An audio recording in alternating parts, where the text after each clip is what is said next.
It. Miller? Really upset that my daughter will not read one fish, two fish, red fish, blue fish on Twitch because I needed content. That's what we've come to.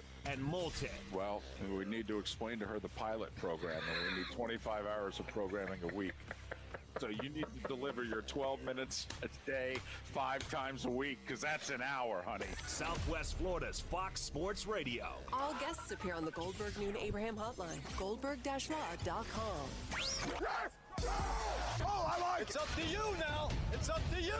I like it. Now, the best local sports show this town has ever heard. Here's Miller and Moulton. You're live.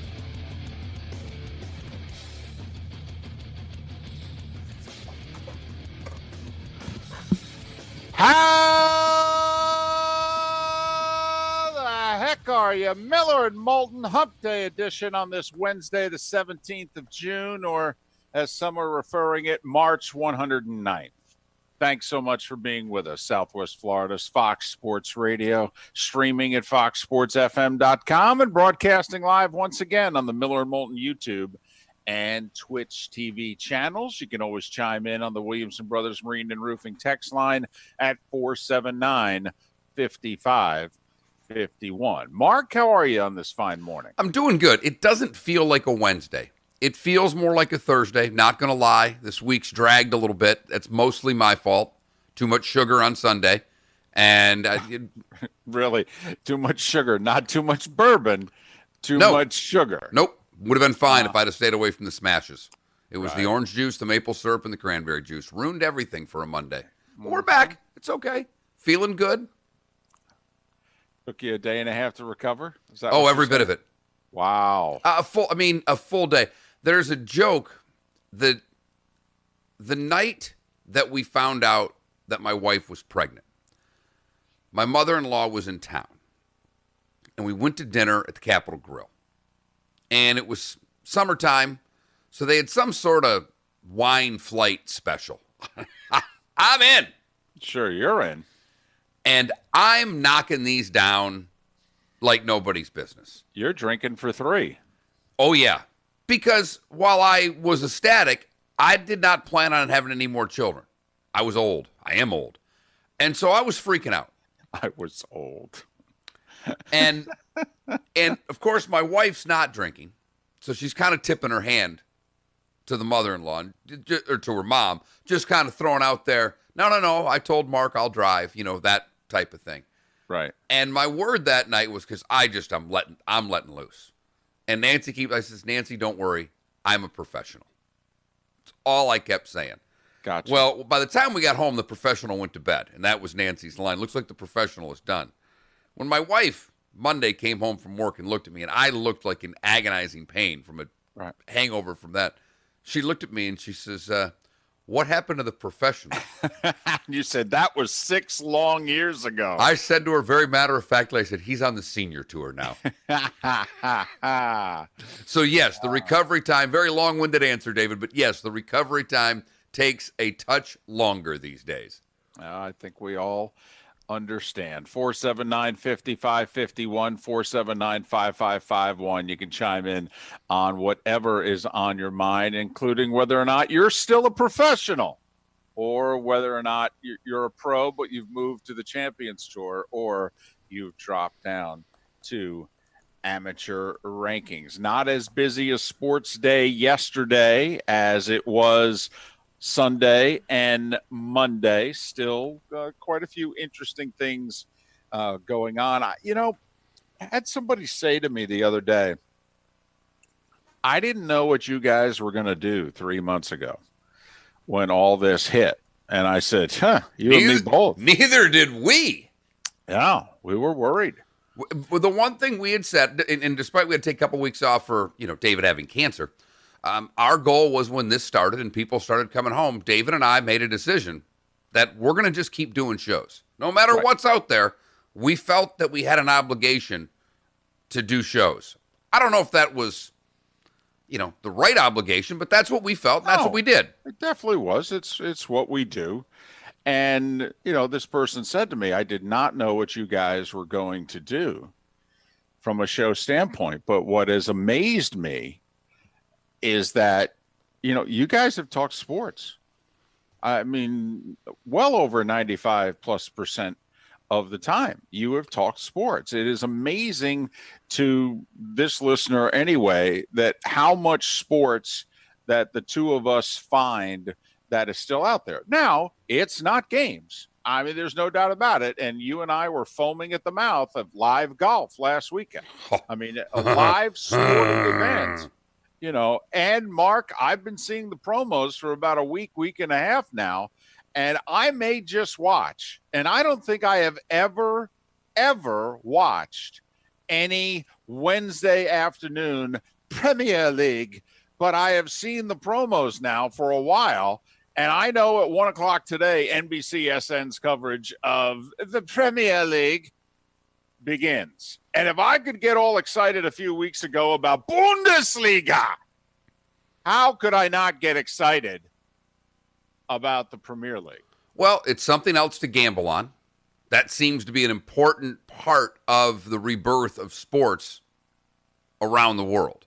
Listen, I think the NBA players' ping pong games in Orlando are going to get gambled on at this rate. Well, no doubles, so you don't have that to bet on. Oh, well, we'll catch up with that later on during the starting five. Mm-hmm.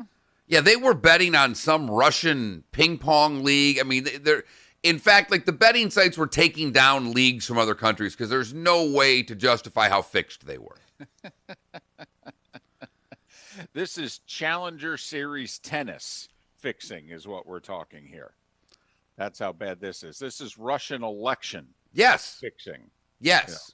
Yeah. Yes. So it is, and we've tried to stay away, but right now the crossroads of the coronavirus in Florida are here.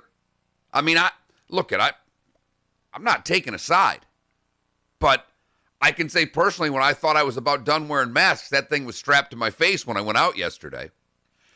Well, I thought yesterday was to show how dangerous it has been, not just for sports talk show hosts, but for those running leagues, how dangerous it has been to try and figure out the coronavirus. Remember what baseball, first off, baseball. Remember baseball? Baseball. Remember? Memories. Secondly, remember when we thought we were going to have a season and some real semblance of a season. And third, remember 2 months ago, what was it, as Mark waxes poetically and hums in the background, what was it that baseball was thinking of doing? Going to go to Arizona, Texas, and Florida. They were going to have hub states in which it looked like that's where we should go because that's where the coronavirus is not. See, the coronavirus is in the Northeast and it is in the far West and in the Northwest. And what we should do is we should head where it's warm. And we've got about 7 places we can play between those states, and that's maybe where we should play our Major League Baseball season. Now, the players said no to that, but it would have been ironic if baseball had its act together and chose that plan, because baseball players would be in spring training in Arizona, Texas, and Florida right now, in which all 3 states yesterday reported a record number of cases. Now, there are other stats involving the coronavirus. We get that. We're not turning this into a news show.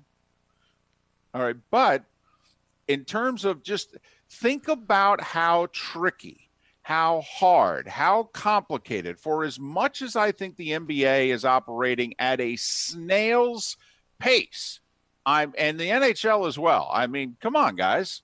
Let's go. I don't understand why you're waiting another month, quite frankly. Honestly, you might as well get in training now, is my thought.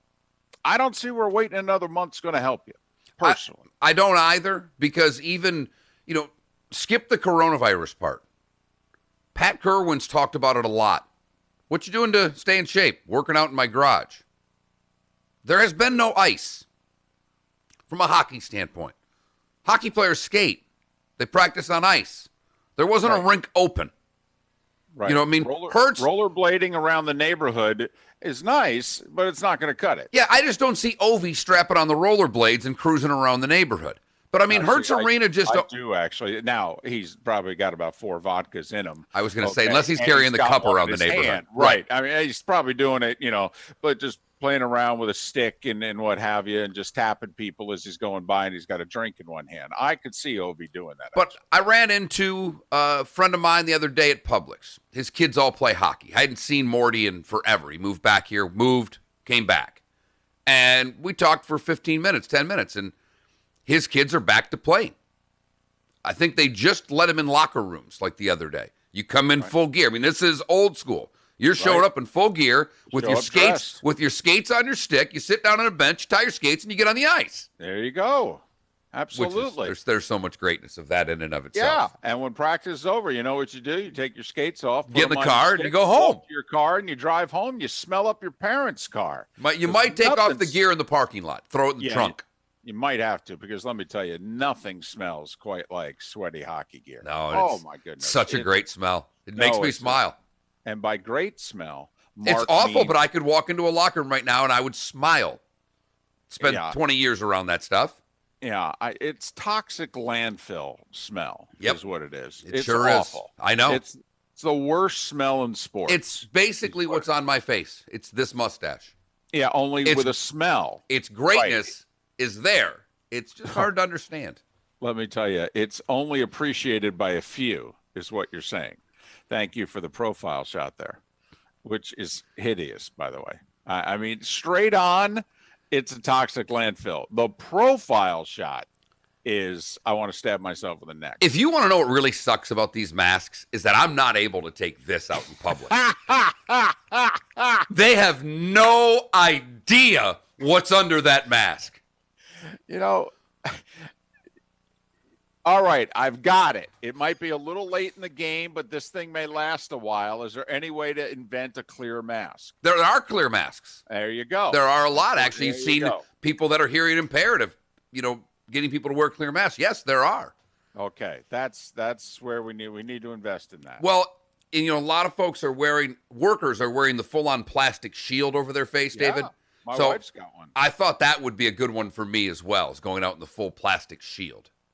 My wife's got one, which I think will come in handy a couple Halloweens from now when we go trick-or-treating. Either that, if you guys start playing hockey in the driveway. And let me tell you, Mark, all right, I'm getting a little bored. I think anything's possible. Give me a couple weeks, a scar to heal a little bit more so that I could take one in the midsection. I don't know if I could take one right about now.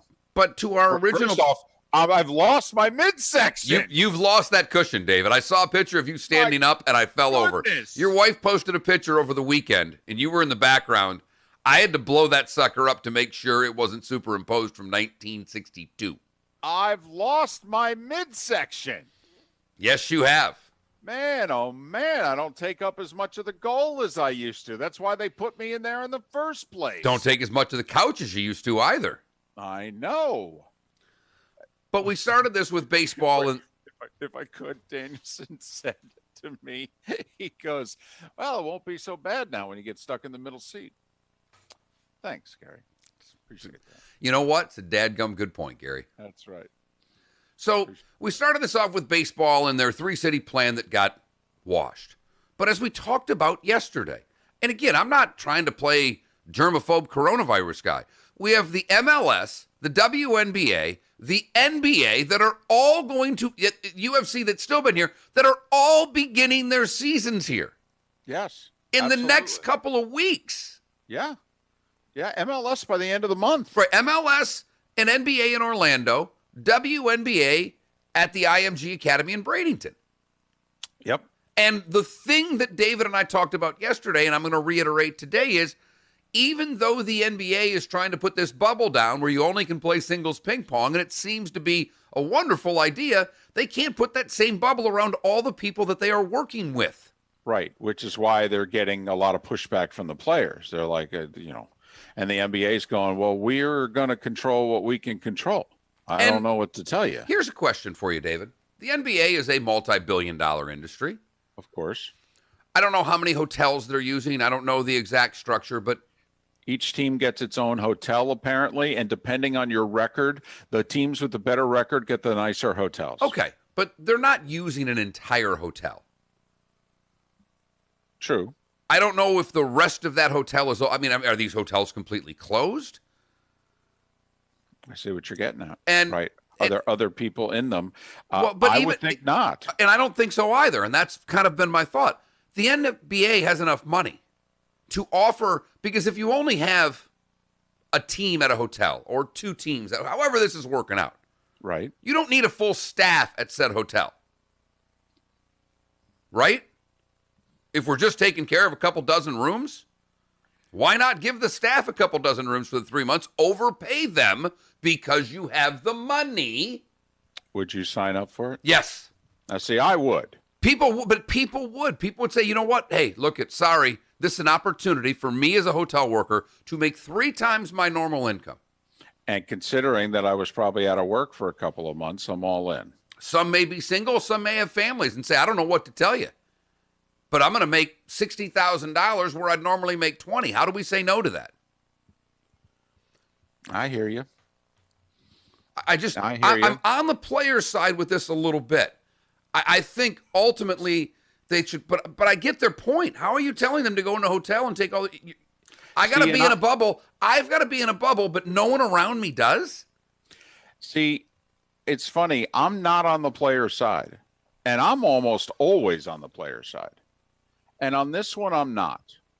On this one, I'm like,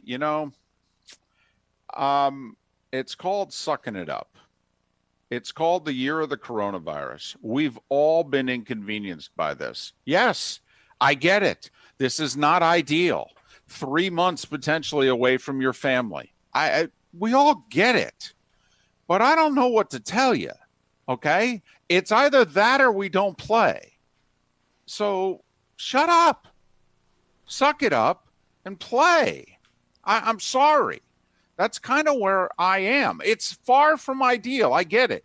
And I understand you could have people in your family with health situations. You could have a pregnant wife or girlfriend or both. I get it. David, I'd totally be on your team if the people that were handling the teams were sequestered. It's very similar to what's going on in Southwest Florida right now. Okay, this is what we were trying to tell people for months. You're flying down from wherever. Well, once you get in, you belong to X country club. Well, you just flew in from Michigan. I'm sorry, you can't play for 14 days. Do you think that person didn't go to Publix and pick up groceries? I mean, come on. So all these hotel workers, they're going to stop at a bar on the way home. They're going to stop and get groceries. They're going to stop at a restaurant. I don't know if the family thing you say, David, you're right. You're right. You're right. And you're right again. I think the league could be doing more to widen this bubble for all the people that are coming in contact. It could be done. Fair enough. That's my only point. The other stuff, I'm with you. But I mean, the other thing is that, Mark, let's just say you and I are workers and we go home and then we show up for work the next day or whatever. We show up, they put the temperature thing on our forehead. Okay. I mean, I'm pretty sure they're testing us. They're at least, looking for symptoms or looking for a temperature. I mean, they're doing the best they can. I gotcha. And I understand the suck it up and play thing. And I think largely they should. Like, I think what the WNBA doing seems to make a lot of sense. They can put them all in one building. Smaller league. Yeah. And go play 22 games in Bradenton. All right. Over the course of a couple of months. There you go. Thank you very much. Now, Orlando. I mean, if you're quarantined, Orlando, Bradenton, less to do in Bradenton, obviously, but, we'll get Nikki Collin on, the head coach of the Atlanta Dream. We'll talk to her about it as this is going on. Because, this is interesting. I mean, think about it. What would you do? You move your family down?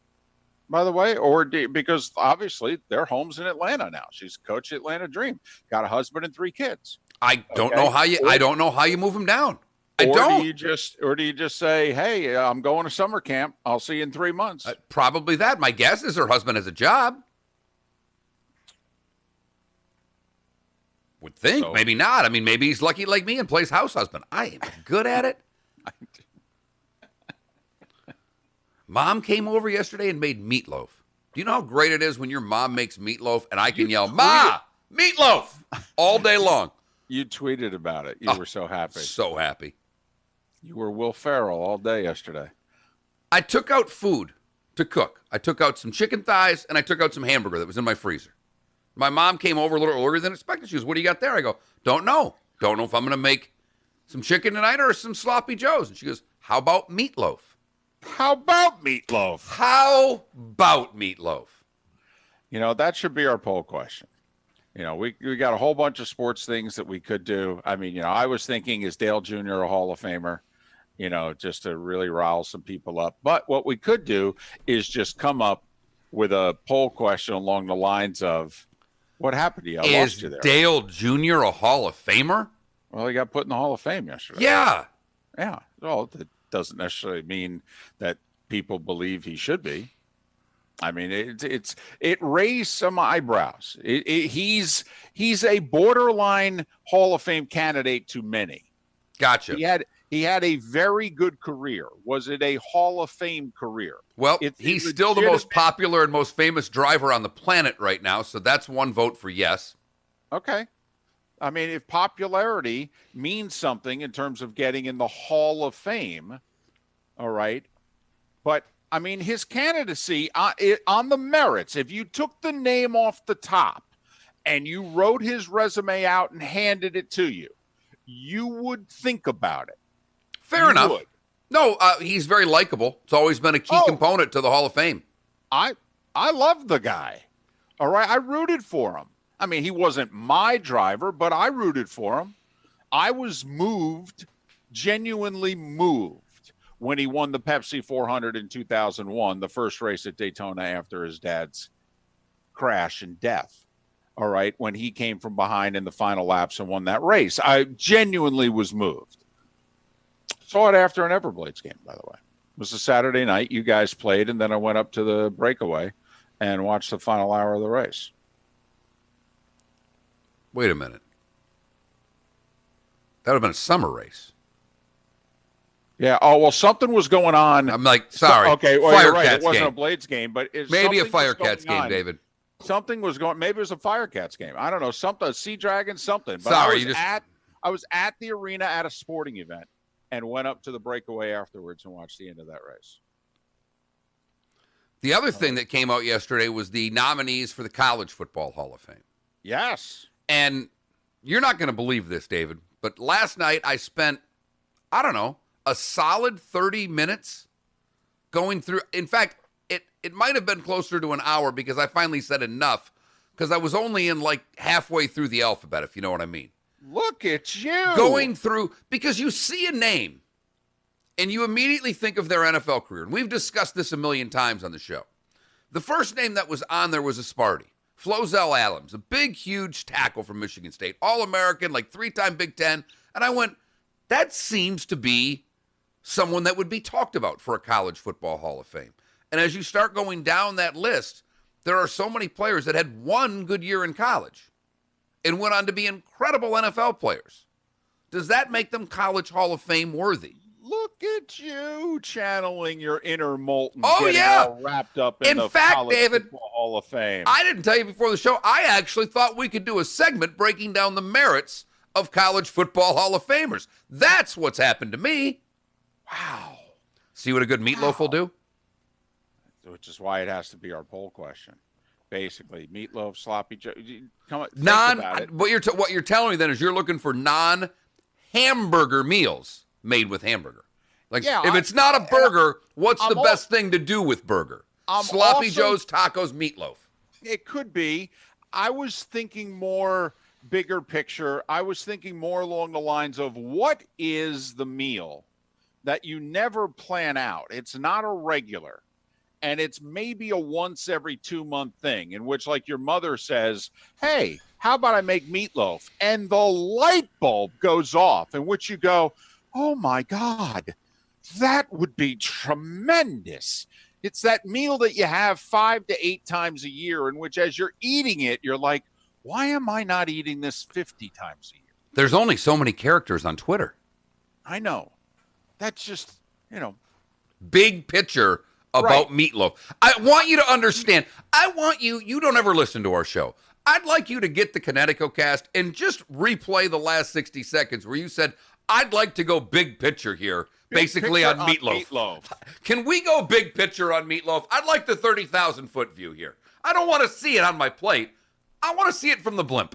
Mark, the night that I had the health crisis, I had a great day. And I did a radio show till 7 o'clock at night. And then my wife had prepared a dinner. And it was one of those cheap, quick, and easy dinners that we used to have all the time that we don't have regularly anymore. And it was a pasta dish with a certain noodle and a certain cheese and a certain sauce.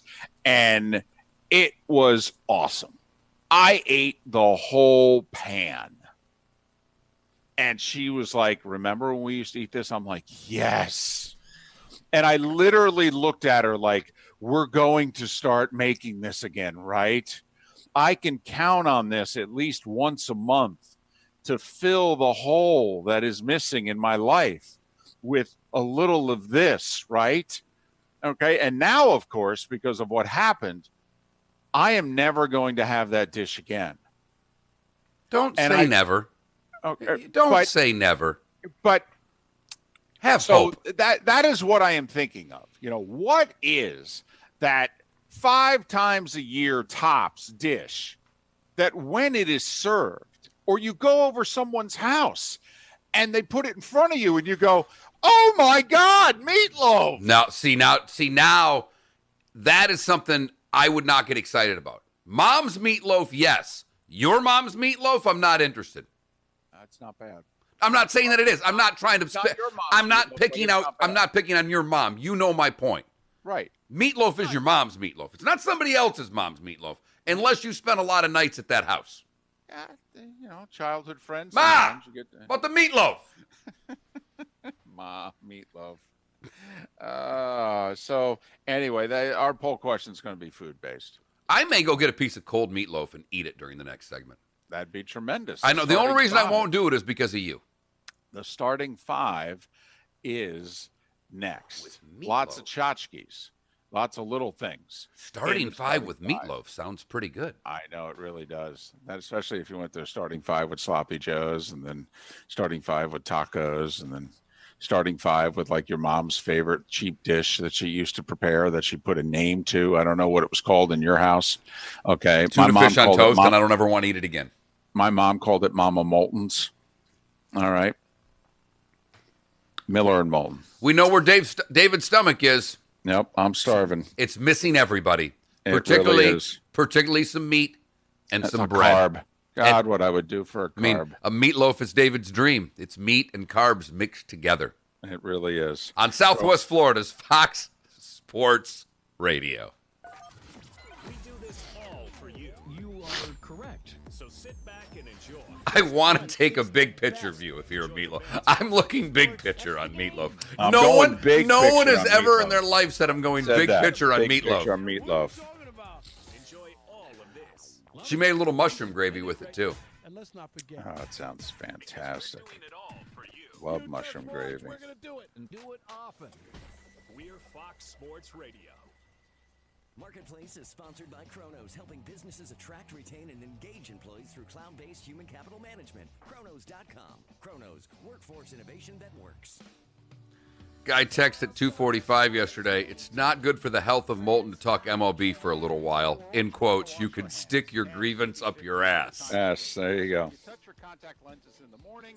Are you also thinking about, all the germs? You could potentially be placing in your eyes. No one wants to think about that, so it might be a great time to consider LASIK. France Eye Care offering $1,000 off bilateral LASIK, a savings that make the procedure much more affordable. Dr. Jonathan France and his expert team of surgeons want to help you see your future in 2020 by providing you with better vision and a better quality of life. But what if you've been told you're not a candidate for LASIK? Call France Eye Care anyway, because there are other procedures available that will help you see clearly without the use of glasses or contact lenses. Call now, schedule your free consultation, take advantage of $1,000 off bilateral LASIK special. Financing available. France Eye Care. Hey, y'all, it's Billy Bob, Bubba's brother. And he got that super-duper job at that super-duper company, and now I can too. Last week I was a dishwasher, but now I is a super-duper plumber. I mean, electrician. No, not that. I think I'm an AC man. Yeah, that's it. I can fix them cooler units. And you can call me, and it only costs $20. Folks, it's Fred Kobe of Kobe Cooling. Apparently, he's about to be the new studio sponsor. Fix your air conditioner or plumbing and electric, they're out there. I've seen these multi-trade. Apparently now they sell studio sponsorships at that company. Imagine after the coronavirus, I'll bet they'll sell everything not nailed down. John sends me like, I don't care. Doing your dentistry work, you should pay him $20 too. My advice would be hire an expert for what you need. Air conditioners deserve a NATE certified air conditioning mechanic and not Billy Bob the dishwasher. Call Kobe Cooling, license CACO 57313. All right, best hamburger meal that isn't a hamburger. I've got meatloaf, sloppy joes, tacos, shepherd's pie. A lot of people, a lot of write-in votes for shepherd's pie. I'm not going to leave it out. They're very, I think some want hamburger helper, but I can't justify hamburger helper on anything that we do. I have epilepsy. Should I try to get a medical marijuana prescription? Now that's legal, but talk to your doctor first to see if it's a qualifying condition and if medical marijuana is even right for you. I will, thanks. We've got our good friend Tim Meister, owner of the Floor Meisters in Naples, on the phone. We're talking about their huge selection and great pricing on Core-Tec flooring. Tim, tell us what's new at the store. Right now we have 90 colors of Core-Tec in stock, ready to go, pick up, put down as soon as you want it. Everything from starting at $299 on up with lifetime warranty. And it's not just the many colors of Core-Tec that you have. You also have other Core-Tec products as well. We also carry the Core-Tec stone product. Looks like tile, looks like stone, but it's Core-Tec, so you get the softness, quietness, and the easy installation. So the NCAA has their 11 best Cinderellas. I hate the premise of the whole article. Joe Buzel wrote it yesterday. Best Cinderella stories in March Madness history. NC State. Okay. But he has Nova next. The fact that he has the 88 Kansas team on a Cinderella story, I reject the premise of the story, David. Yeah, they were a 6 seed. Right. Or call 239-332-1441. License number CCC 1326954. I mean, he's got LSU from 86. All right. But Nova's an 8. Listen to the Dan Patrick Show at work. Never boring. But FGCU is the 11th team listed. 06 George Mason, 2008 Davidson, Butler VCU, FGCU. This is Miller and Moulton. You're live.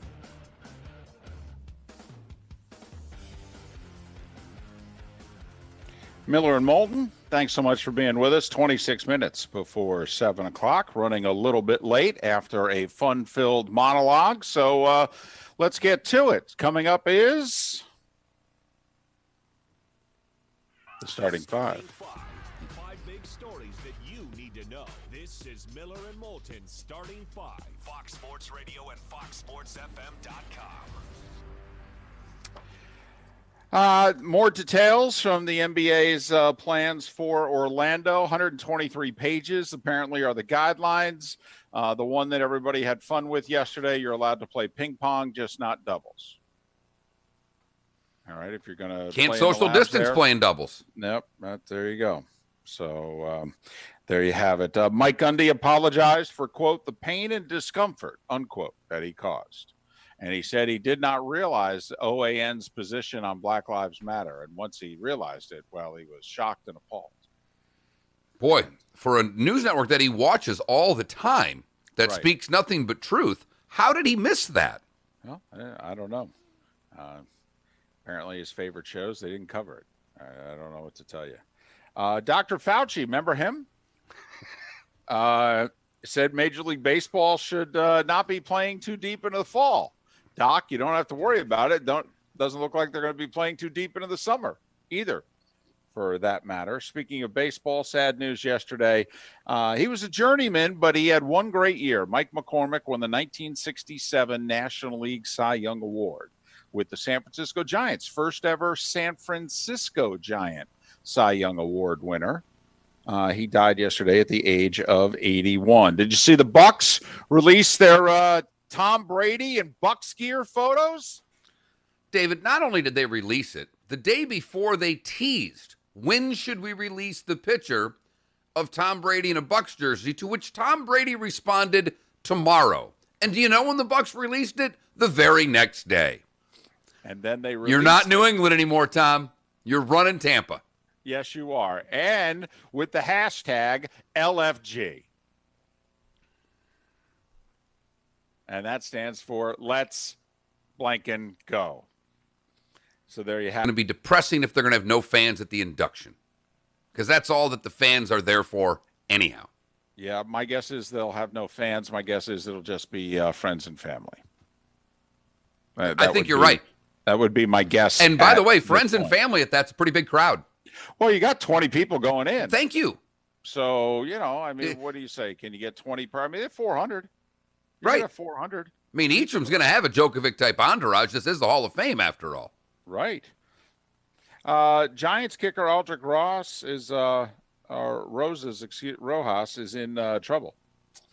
He was arrested.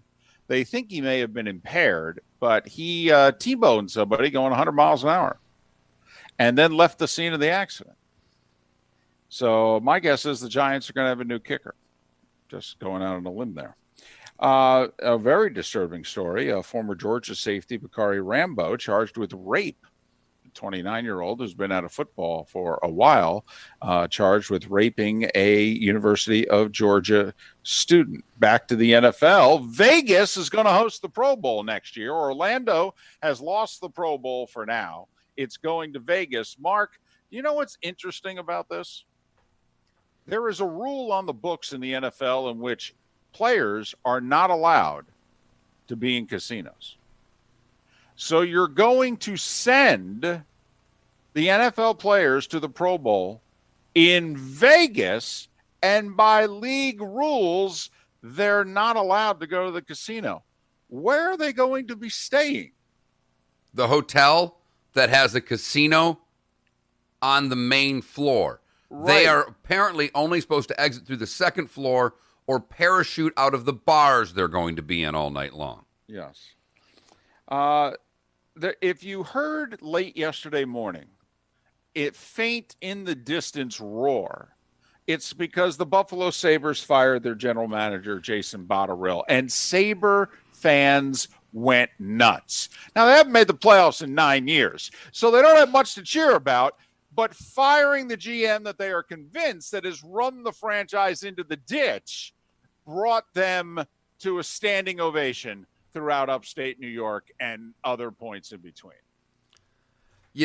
I trying to find it, and I knew you were going to go there, and I wish you'd have given me, that's on me, because I'm trying to think of the gentleman's name, David, who had the out-of-body experience about the Sabres, and we played it on the air.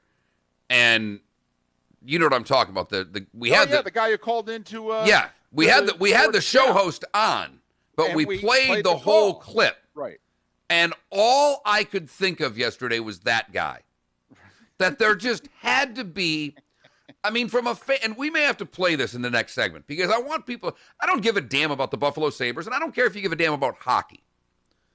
This fan in this fan base had enough. What are we doing? And this fan has the most passionate call to sports radio that you will ever hear. And I just thought of him all day yesterday. in just this simple satisfaction as a fan who feels that you never have a voice. We want to have a voice. We think we should have a voice. But in reality, when we sit down at the end of the day, we know that we really don't have a voice. And this gentleman, at least to me, started a wave to help get this guy fired. And I think his name was Brad. I think he's fired up. A month ago, the GM was given the proverbial vote of confidence. And now he's out of work. A story worth paying attention to. Christian Coleman is the fastest 100-meter sprinter in the world right now. He's an American, and he's been suspended. They claim he didn't show up for a drug test. He's like, I wasn't scheduled for one on December 9th. And anyway, if you had called me, I was at the mall 5 minutes from my house Christmas shopping. And you're going to suspend me, and I'm not going to be able to run in the Olympics because of this? So it's a story worth paying attention to. Christian Coleman. Run in the Olympics because of this? So NASCAR, it's a story worth paying attention Hall of Fame class, Dale Earnhardt Jr., along with the late Mike Stefanik, and 87-year-old Red Farmer, who's actually planning on racing this weekend.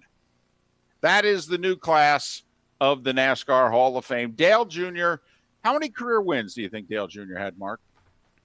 14. 26.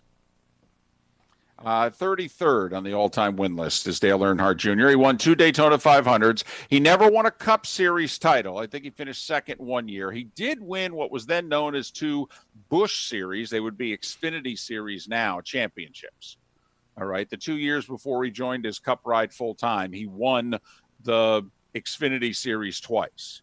And, of course, he won the 01 Pepsi 400, the first race at Daytona after his dad's fatal crash. Dale Jr. headlining this year's NASCAR Hall of Fame class. Speaking of NASCAR Hall of Famers, Dale Jarrett disclosed he's got the coronavirus, which obviously is a scary situation because Dale is in his 60s. The College Football Hall of Fame, they released their list of nominees, and it is an extensive one. Here are the ones with Florida ties. Barry Smith, who was a Florida State wide receiver in the early 70s. Marvin Jones, a Florida State linebacker, many ties to Southwest Florida over the years. And Sebastian Janikowski. Those are the 3 Seminoles that I saw that were nominated for the Hall of Fame. The 3 Canes are Dan Morgan, standout linebacker, Ray Lewis, standout linebacker, Ken Dorsey, national champion quarterback. Morgan, not Ray Lewis, I believe leads the Canes with the all-time tackling number. Yes, could argue Morgan was the better college player. This was my point earlier. It's not saying that Ray Lewis isn't arguably the greatest linebacker to ever play the game. But in his time at Miami, I don't know if he was better than Morgan. First off, I don't see a Florida Gator on the list this year. And, 800 people are nominated. I went through it. I didn't see a Gator. If I missed one, Mark thought you did, but let me dig. Okay. And secondly, no Howard Schnellenberger again. He doesn't qualify, David. He does I not. know he does. He does not qualify based on their criteria. And as the winning article I read, percentage. as the article I read stated, then change the damn criteria. Exactly. R.C. Slocum is in the College Football Hall of Fame as a coach, and Howard Schnellenberger can't get nominated. Change your blankety-blank criteria. And that, Mark, is the starting 5. 5 big stories that you need to know. This is Miller and Moulton starting 5. Fox Sports Radio and FoxSportsFM.com. But if you want to entertain yourself, in all honesty, do what Mark did last night. Look up those that have been nominated for the College Football Hall of Fame. It is quite a list. You go through it, and you're like, yes, yes, yes. You just keep going down it. It's challenge yourself to say no. Well, and like this is where I started, and it's alphabetical. And the first 2 happen to be Spartans, so I'm not trying to do this. Flozell Adams, first-team All-American, Big Ten Offensive Lineman of the Year, 3-time All-Big Ten performer. I'm like, only allowed 2 sacks. And, it's like, all right, that seems pretty good. Morton Anderson led the team in scoring for 3 seasons. He was their kicker. He still has the record, by the way, longest field goal in Big Ten history. Right. 3-time All Big Ten performer. Champ Bailey is next. Do you know how good he was at Georgia? Right. And you just keep going down the list. Now, to be nominated, I believe you have to be a first-team All-American. Right. So everybody's got at least one of those. So if you want to start separating them, start looking for those that are 2- and 3-time first-team All-Americans. That's a good way to just start deciphering. And as Mark mentioned, this is the College Football Hall of Fame. We're not judging them then on what they did on Sundays.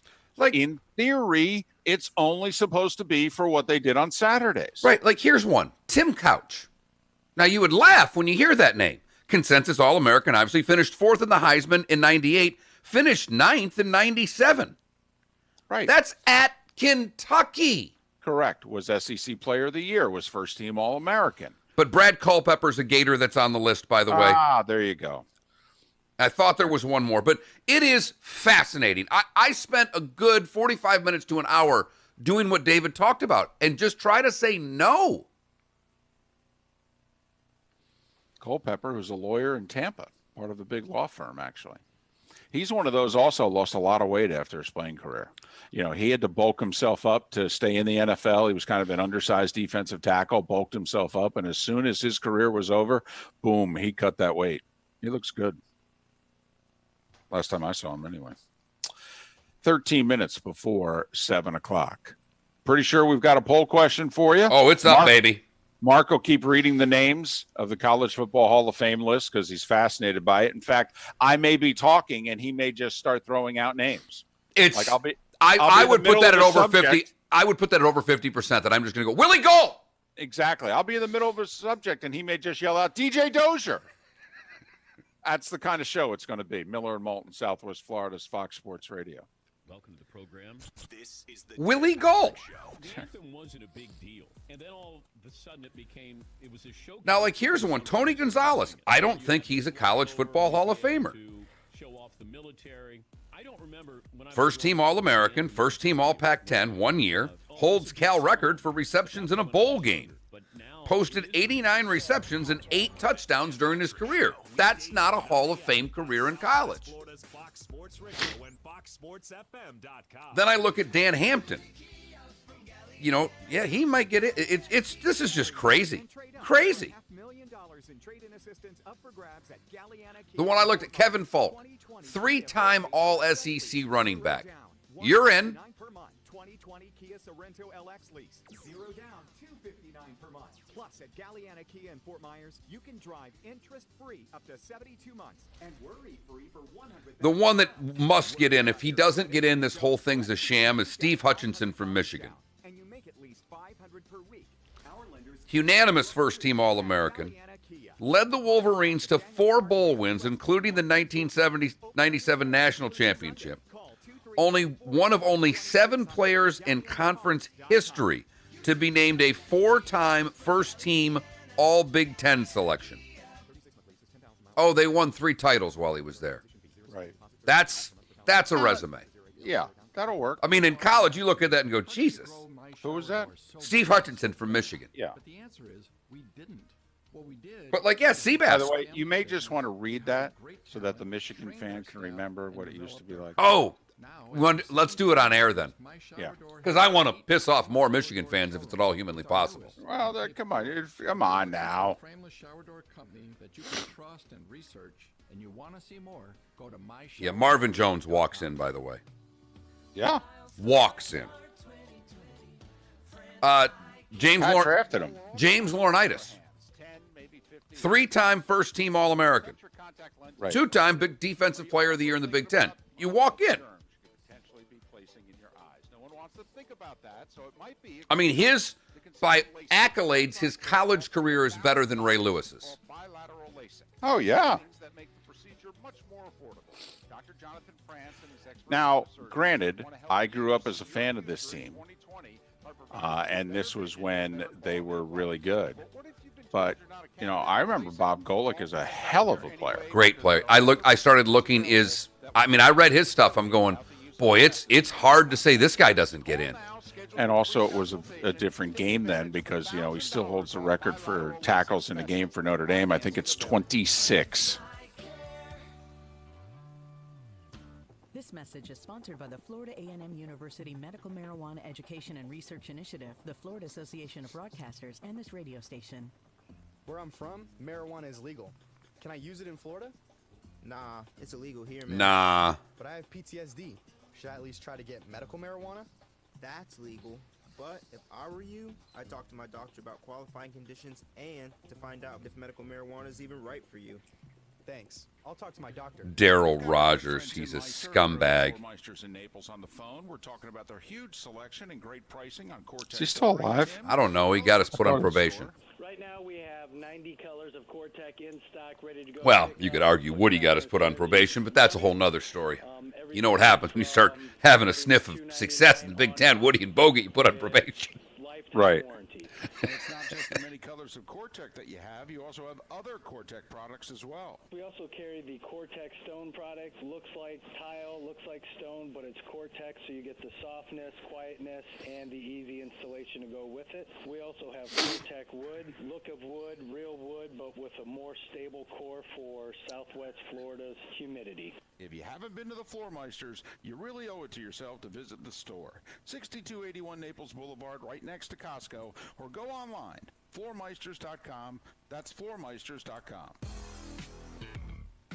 Now back to Miller and Moulton. All right, now we're getting somewhere. This is Miller and Moulton. You're live.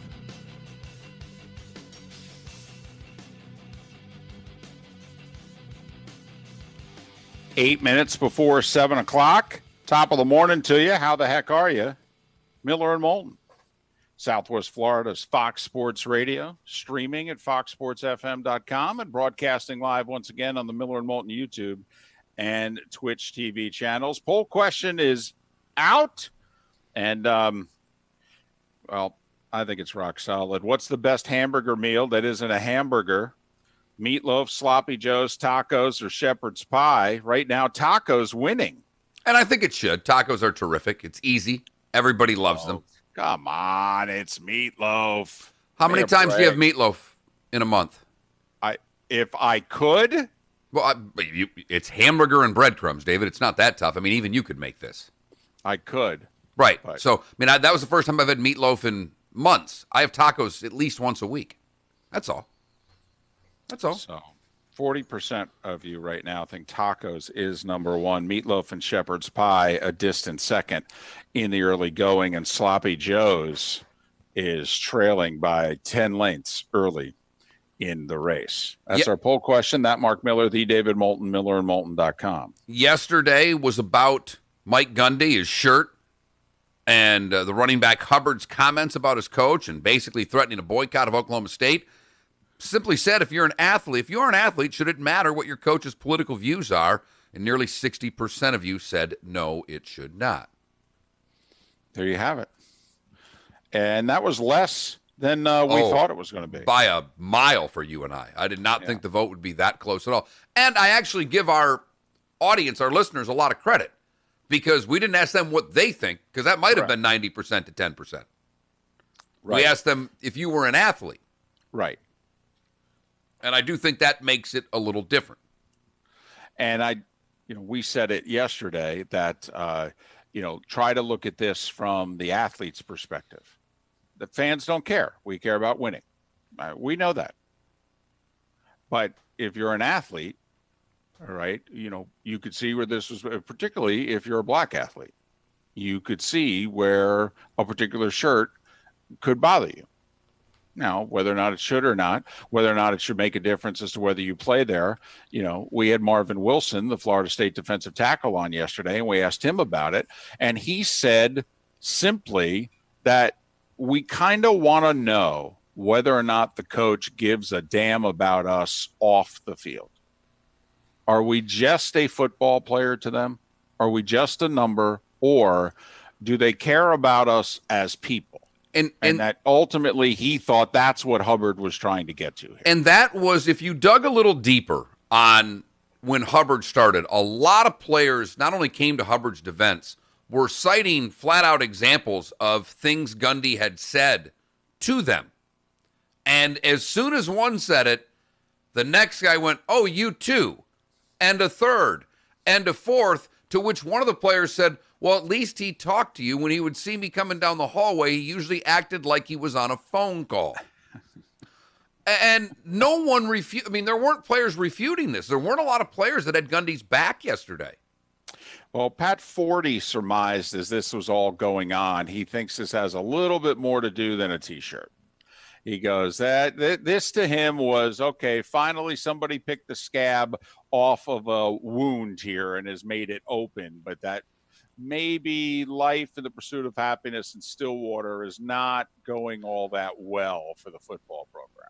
And several said, South Dallas is not apparently a very nice neighborhood. And a lot of the black kids were told if things were going right, I'll send you back to South Dallas, was a phrase that many had heard from Mike Gundy.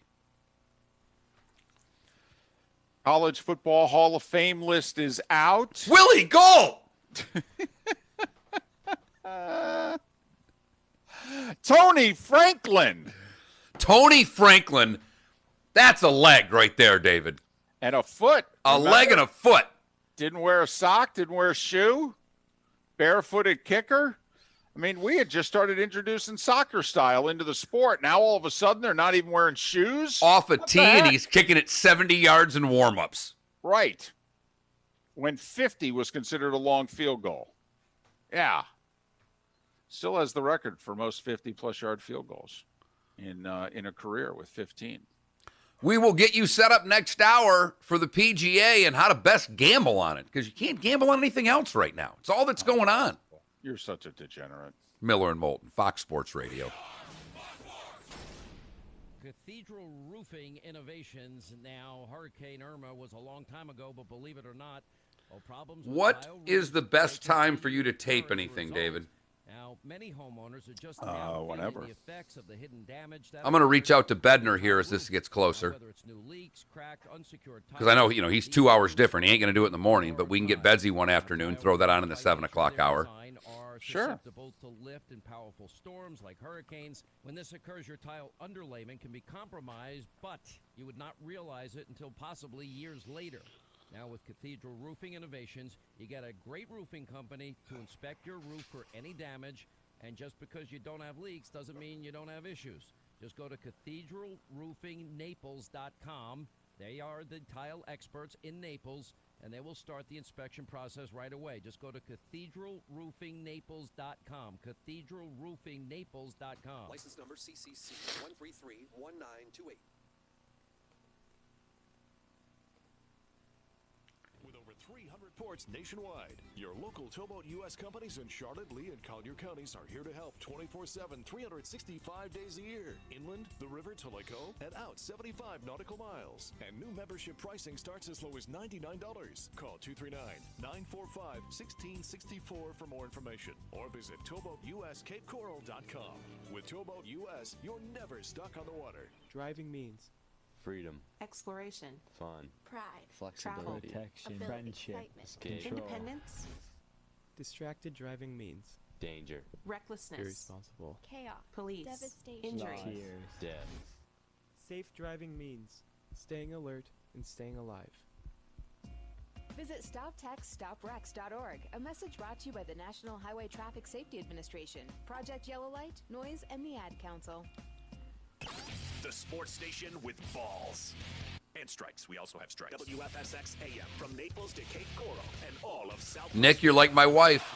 It's one of the reasons she likes me to cook. She pisses off everybody at work when she brings in leftovers. For Men's Health, C4MH.com. I, on the other hand, hate leftovers.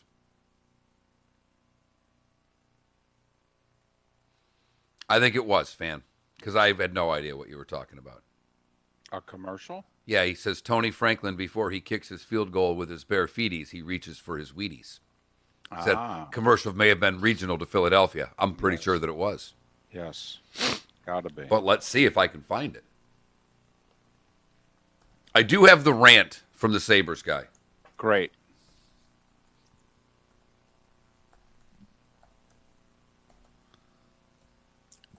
But after that rant, The Pagulas came out and gave him a vote of confidence. Because you and I were together. We were side by side when we played the rant. Yes. There's only one way to wake up in the morning. How the heck are you? Yep, that's it. Miller. Really upset that my daughter will not read one fish, two fish, red fish, blue fish on Twitch because I needed content. That's what we've come to. And Moulton. Well, we need to explain to her the pilot program, and we need 25 hours of programming a week. So you need to deliver your 12 minutes a day, 5 times a week, because that's an hour, honey. Southwest Florida's Fox Sports Radio. All guests appear on the Goldberg Noon Abraham hotline. Goldberg-law.com. Oh, I like It's up to you now. It's up to you. I like it. Now, the best local sports show this town has ever heard. Here's Miller and Moulton. You're live.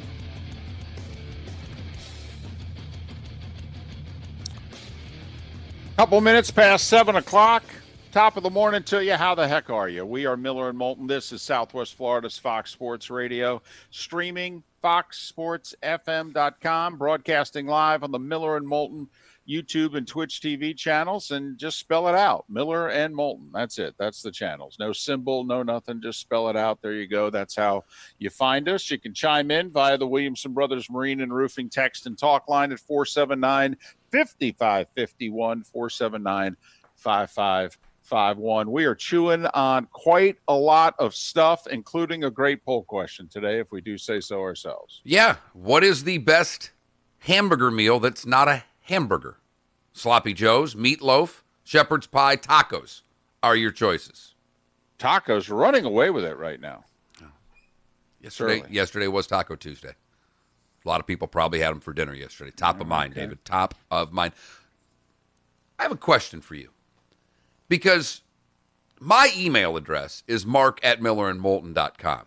Yours, one of them is david@millerandmoulton.com, but you choose not to use that. Correct. And because that has become my email of choice, I've given that email out to different people for different things, particularly on the phone. Do you get annoyed with how many people have to ask you to respell your last name? I usually don't give them a choice anymore. I just spell it for them. Even when I do that, though, they tend to spell it back to me. Like they don't seem to grasp that what I told them was what I said. And I get that. I was curious because you've had to deal with this for all of your years. I've only had to deal with it for a couple here. Because, yes, like Joe Buck had a lot of trouble with my last name because he would always emphasize the U. Yeah, Moulton. Okay, well, no, there's an L there. Well, that's the CBS crew. Oh, that's right. Okay? Yeah, you're Moulton. They took the L out. All right. Craig Silver, the producer, he just calls me Moulton. Okay, one time I said to him, there's an L there, right? And he goes, nah. Okay. Yeah, David, once it sticks, it's over. Exactly. It's like a hockey nickname. Once they call you Millsy, it's I like you as Moulton. So, yeah, everybody at CBS crew, I'm Moulton. All right. Then, so now, I'm around new people with Fox. It's kind of like, okay, you got a chance. Let's get this right. All right. Not so much because everybody follows Joe's lead. And what's Joe call you? Well, he emphasized the U for a long time. Okay. So it would be Moulton. Moulton. Right. And so, and that was an awkward conversation because I'm, a pimple on the back of life and he's Joe Buck. And I had to pull him aside and go, it's molten as in lava. Did that work? Okay. Yes. I needed to give him something to, just it's pronounced more like Molten. Yes, and that's what confuses people.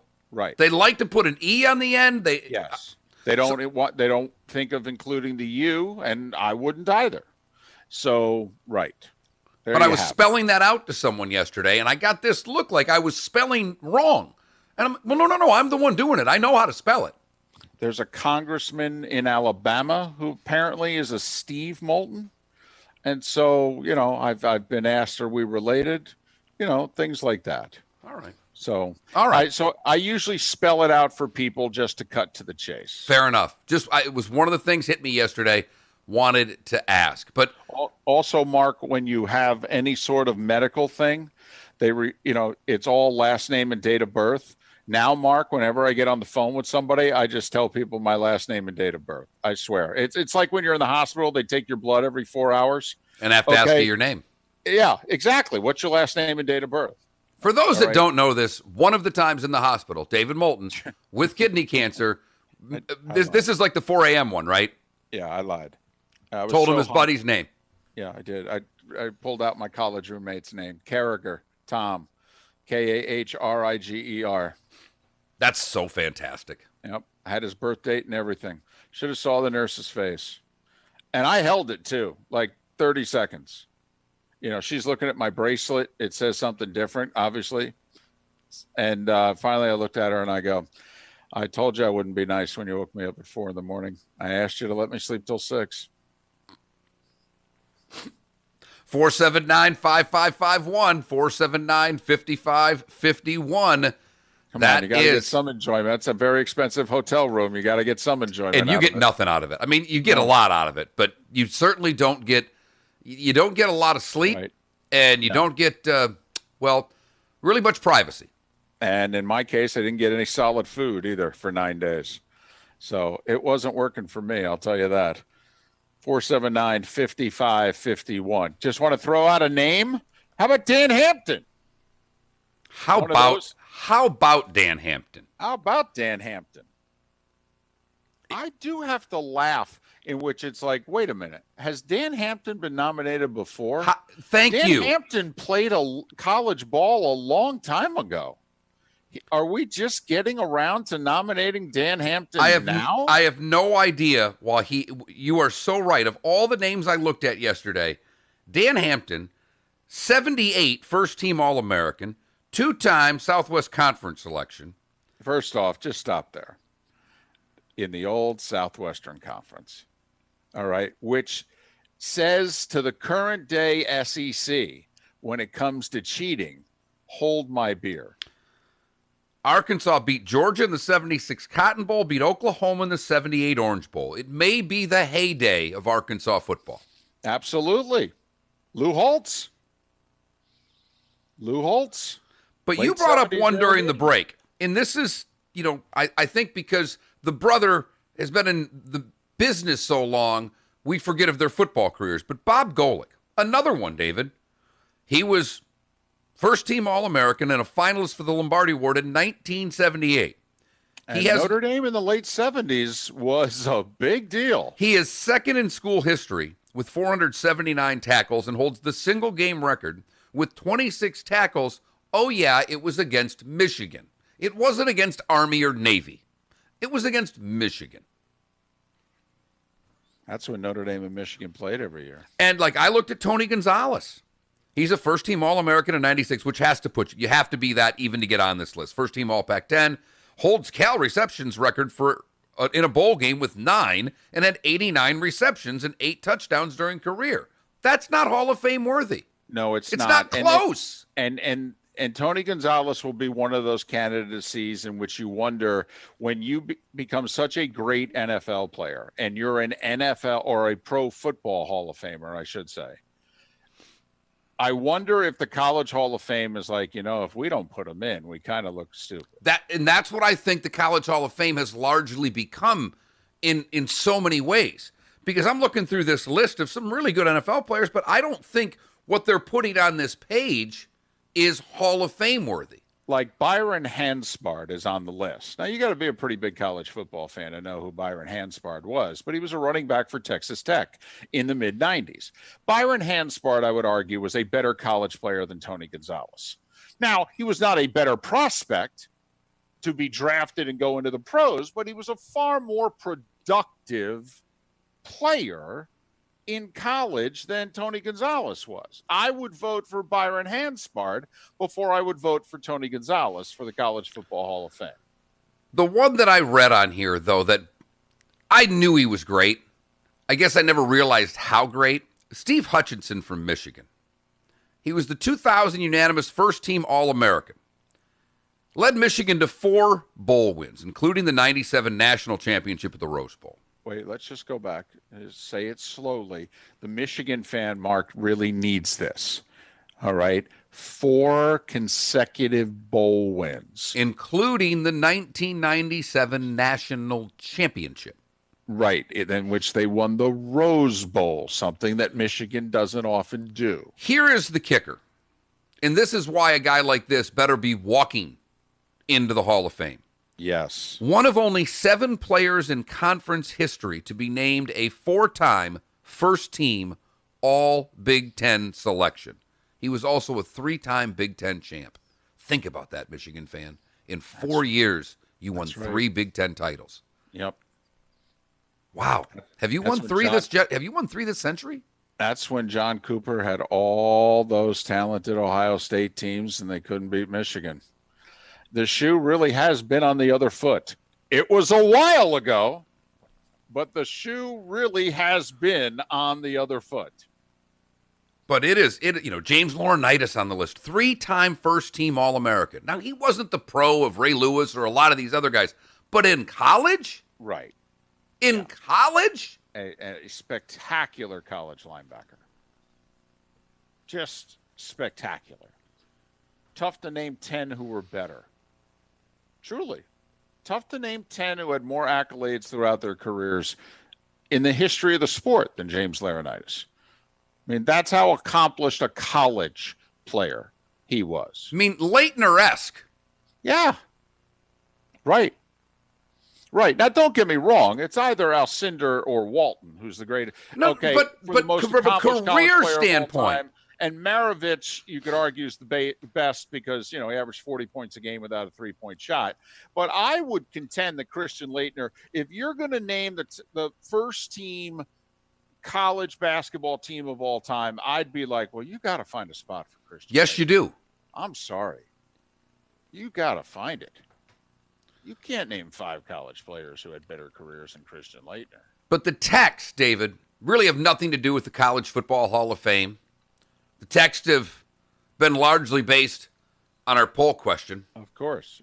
Things like this asked. Right. Meatloaf with or without ketchup? Must say mom last night because I don't do the ketchup on there. I don't mind it. I don't. But we went to a little combo tomato paste and barbecue sauce, and let me tell you something, home run. This person says the Salisbury steak should replace a sloppy Joe. I would say you're nuts. But that's just me. This is why you can have your opinion. I was going to say. And then this person, who we may have to have a talk with this guy, and I know you're doing it just to bust chops because you've never texted the show before. For your first text to be, I vote for the vegan, plant-based, gluten-free, non-GMO, free-range, milk-fed, kosher taco. Enough out of you already. Enough, sir. Yeah, come on. Although maybe Moulton can eat that. Who knows? Stop it, both of you. You blankety blanks. Give me a break. Have a little compassion here. A little compassion. Did get a text from a buddy of mine who says, you sound like you're starving to death. Well, if the foo. I mean, at least half of that. At least half of that. 479-5551. 479-5551. Am I the only person that thinks that Dale Earnhardt Jr. was a borderline Hall of Famer? Well, David, out of the two of us, you are. Out of our audience, not one person on Twitch, YouTube, or our Williamson Brothers Marine and Roofing text line have mentioned him. Well, everybody likes him. I get it. I like him. I like him as a broadcaster. I don't think he's Jeff Gordon as a broadcaster. No, Jeff Gordon's terrific. I mean, I think he's really good. Yeah, Dale's good. I think Jeff's better. Good. And I do think him getting in the car once a year actually helps him as a broadcaster. He even said that. He goes, he said, I don't know if I'll ever race again. He goes, but it does help me as a broadcaster just to get in the car one time a year and run a competitive race. So 26 wins, 2 Daytona 500s, no championships, if that matters. And there are many a great driver. Mark Martin never won a championship. Also never won the 500, but had, I think, close to 40 wins. But, so You can get in the Hall of Fame and not have a Cup title. And I think largely, David, you have a couple of things here. One, most of us are not huge NASCAR fans. True. Two, the name is synonymous with the sport. So for the guy like me who doesn't watch a lot of NASCAR, and you're going, well, Earnhardt's a borderline Hall of Famer. And I'm like, I can't name 20 drivers, but I know that. If he walked up to me, I'd know who he was. You know, if Chase Elliott walked up to me, I wouldn't have a clue who he was. If Junior walked up, I'd be like, holy crap, that's Dale Earnhardt Jr. Sure you wouldn't call him Junebug? No, I'd say, Dale, how are you? And I would love to talk to him because I've said all along, that interview he did with Dan Patrick is one of the best interviews that I've ever heard in my life as far as someone opening up. I've never had an opinion one way or another on Junior until I heard that, and it's hard for me not to like the guy a lot. So, for those not familiar with the interview, Dale opened up and talked about going to therapy. And then he kind of opened up about his childhood, and but then also having to deal with his dad's death, and his love for racing and his conflictions and all that. And it went 2 segments, and one of those where Dan says, "You mind sticking around?" And Dale says, "No, not at all." And you're just one of those where you just sit in your car and go, "Well, I can't leave now. This is too good." Very compelling radio. So I'm a fan, but it's hard because it's tough to, who would you say is the non-Hall of Famer that has the similar career? I mean, you'd have to give me 4 or 5 guys, and I just don't have that type of, one, I don't care about NASCAR enough to look that up, and 2, you said those drivers, they wouldn't mean much to me. Probably. I mean, I don't know who would be in that category. Hey, and maybe it's because it meets the criteria. Maybe he's done just enough. I would argue, who I think Dale Jr. is to a large degree? I think Dale Jr. is Freddie Couples.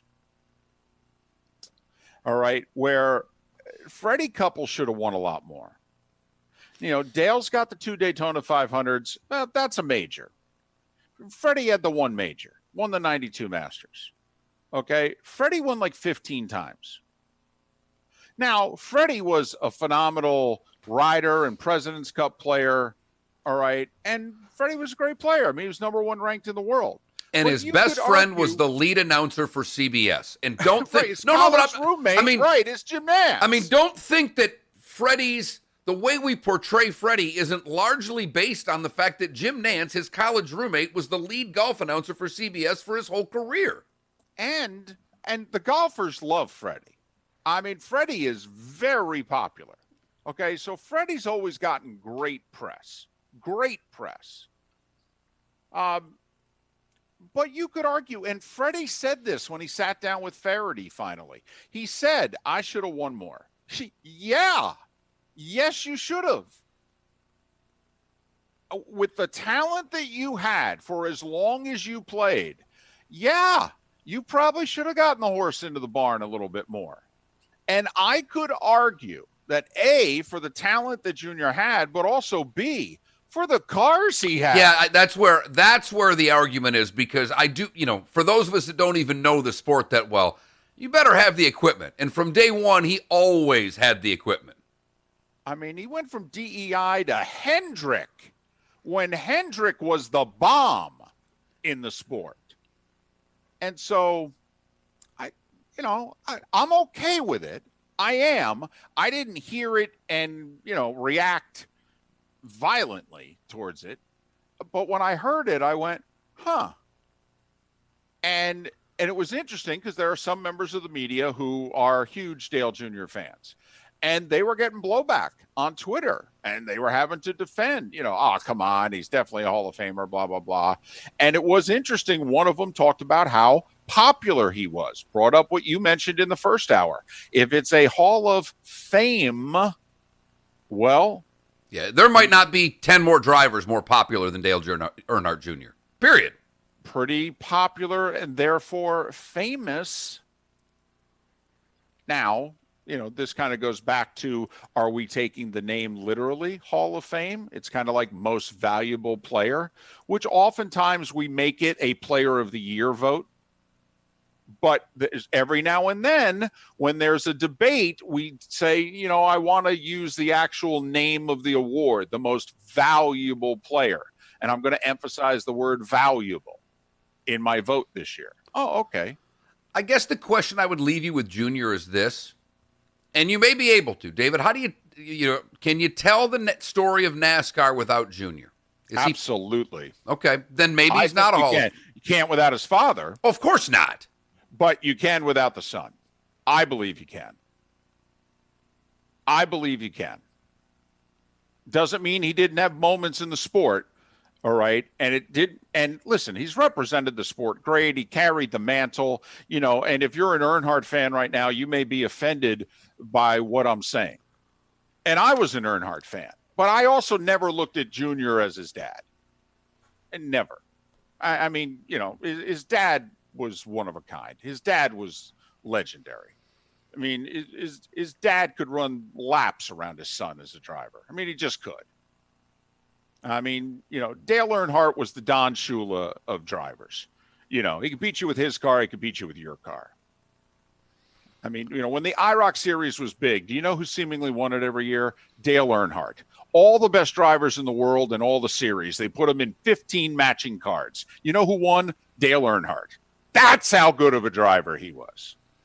And I will say, David, from our NASCAR people on the Williamson Brothers Marine Roofing text line, and a few in the Twitch room, most everybody's on your side, that they say he's borderline at best, an above-average driver. But when you're super popular, you're loved by the media, and as you said, carried the mantle for the sport for quite a while. Yeah, a generation. I mean, he was. I mean, he took over for his dad. He had to carry the Army. There's no doubt about it. And he was great for the sport. But 26 wins in NASCAR is like the PGA Tour player that wins like 14 tournaments. To me. Is that a Hall of Fame career? Now, the Golf Hall of Fame has determined it is. You look at Nick Price's PGA Tour wins, although he had 3 majors. I mean, Davis loved the third and Freddie Couples. I think Davis had 19 or 20 wins, 1 major. Freddie, 15 wins, a major. They both went in, 3 minutes into their candidacy. They went into the Halls of Fame. When those of us were looking around going, those guys should have won a lot more. Miller and Moulton. Speaking of winning, there's a golf tournament that begins tomorrow, and since by the time we go on the air tomorrow, it's difficult to bet that golf tournament because they will begin rather early. Chad Eckert's going to join us to talk a little fantasy golf, some lines. He works with the Fantasy Golf and Preferred Lines podcast. He will be next on Miller and Moulton. Thank you so much for listening. I would advise you to jump in the Twitch TV chat room because some people are questioning David's answer regarding Dale Sr. in the IROC series, and I cannot wait for this commercial break. All right. On Miller and Moulton. Thanks for listening to Fox Sports Radio. So all he's saying is Dale was third in IROC, Unser Jr. and Mark Martin dominated it. Exhausting, and by the time you get to the playoffs, you just don't have much left in the tank. James Harden has lost his legs in the playoffs over and over and over. He goes through droughts and bad nights. We really don't see much in the regular season. James needs the whistle. Refs don't give you the whistle in the playoffs. Colin Cowherd. Weekdays at noon on Southwest Florida's Fox Sports Radio and FoxSportsFM.com. Well, he won it 4 times. Well, there you go. No, but, I mean, they're right. Al Unser Jr. won it a lot. Al Unser Jr. won it twice.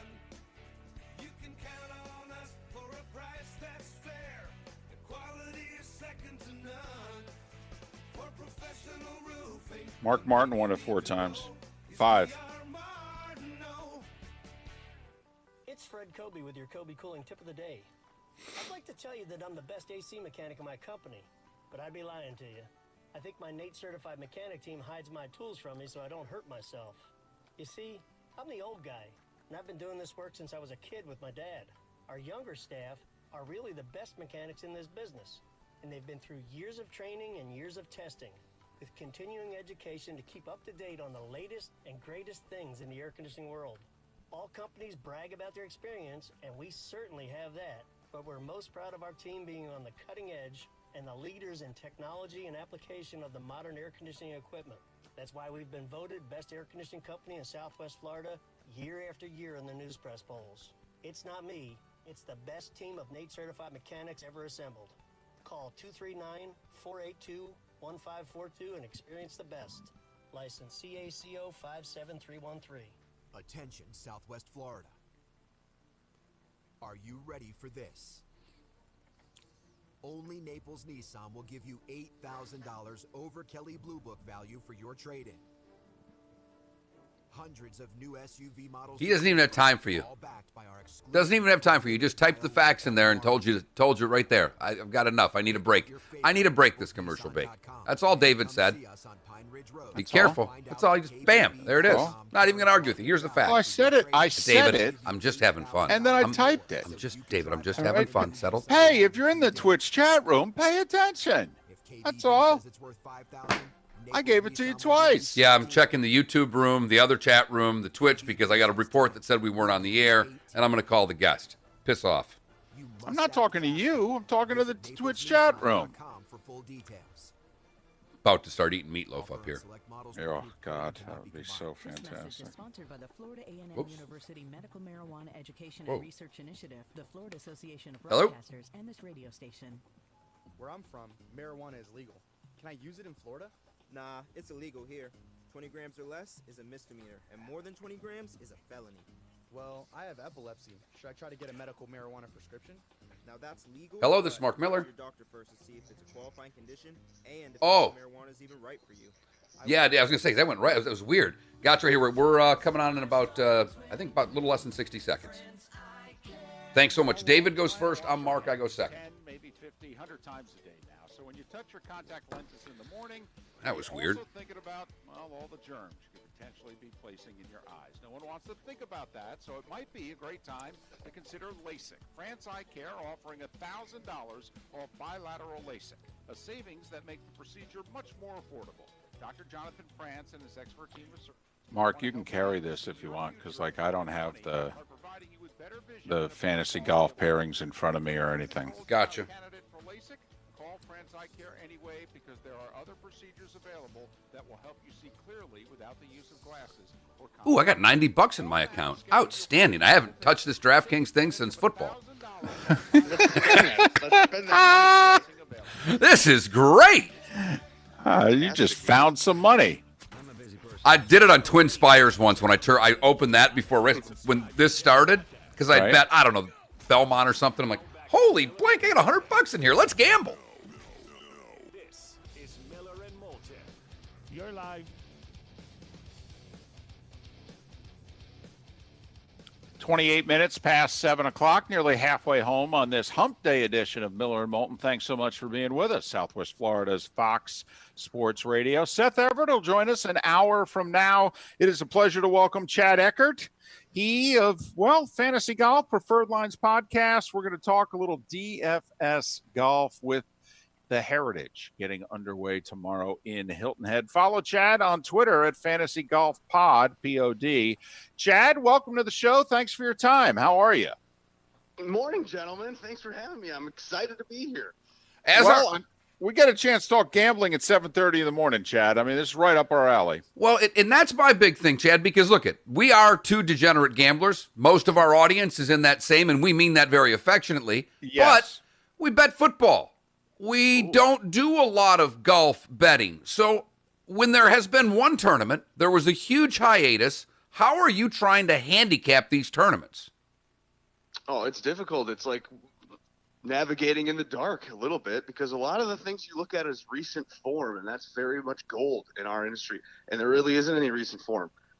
You just kind of have to guess, which is great for people that are getting into it, because we don't have an advantage, us cappers. So you're just as much of a capper yourself. So go for it. Dive right in. You got money in your account. Let's spend it. Oh, we will. We will. Don't worry about that.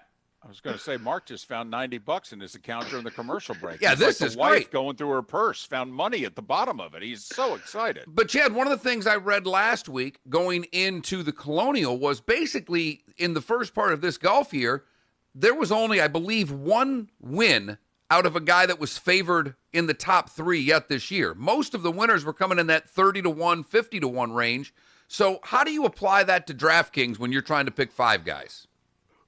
Well, hey, on the Fantasy Golf Pod, my co-host loves taking the top-priced guy, which this week's Rory McIlroy, $11,300. I fade that top-priced guy. I always go with the lesser expensive player, so I don't have to fit a random $6,000 guy as my last player in. I like to do more of a balanced build approach. This week, at the top, you have JT right underneath Rory. We get a little savings there, 10-9. That's a $400 savings. Or you could go all the way down to my favorite player at the top range is John Rahm, $10,500. Everybody thinks, oh, well, he missed the cut last week. Something's wrong with John Rahm. No, he just was a little rusty. He said in his press conference last week he hadn't played golf that much. Rahm's a class player, and you can get him for a discount, 10-5. I got Rahm. Chad, I must admit, while I don't bet a lot of golf, I do like to bet the head-to-head matchups. I feel as if you have a better chance on a daily basis going head-to-head. Some of the matchups that you like heading into rounds 1 and 2. Okay, so on a head-to-head basis, some of these books won't offer everyone versus anybody, so you kind of have to decide based on what they're offering, what you like.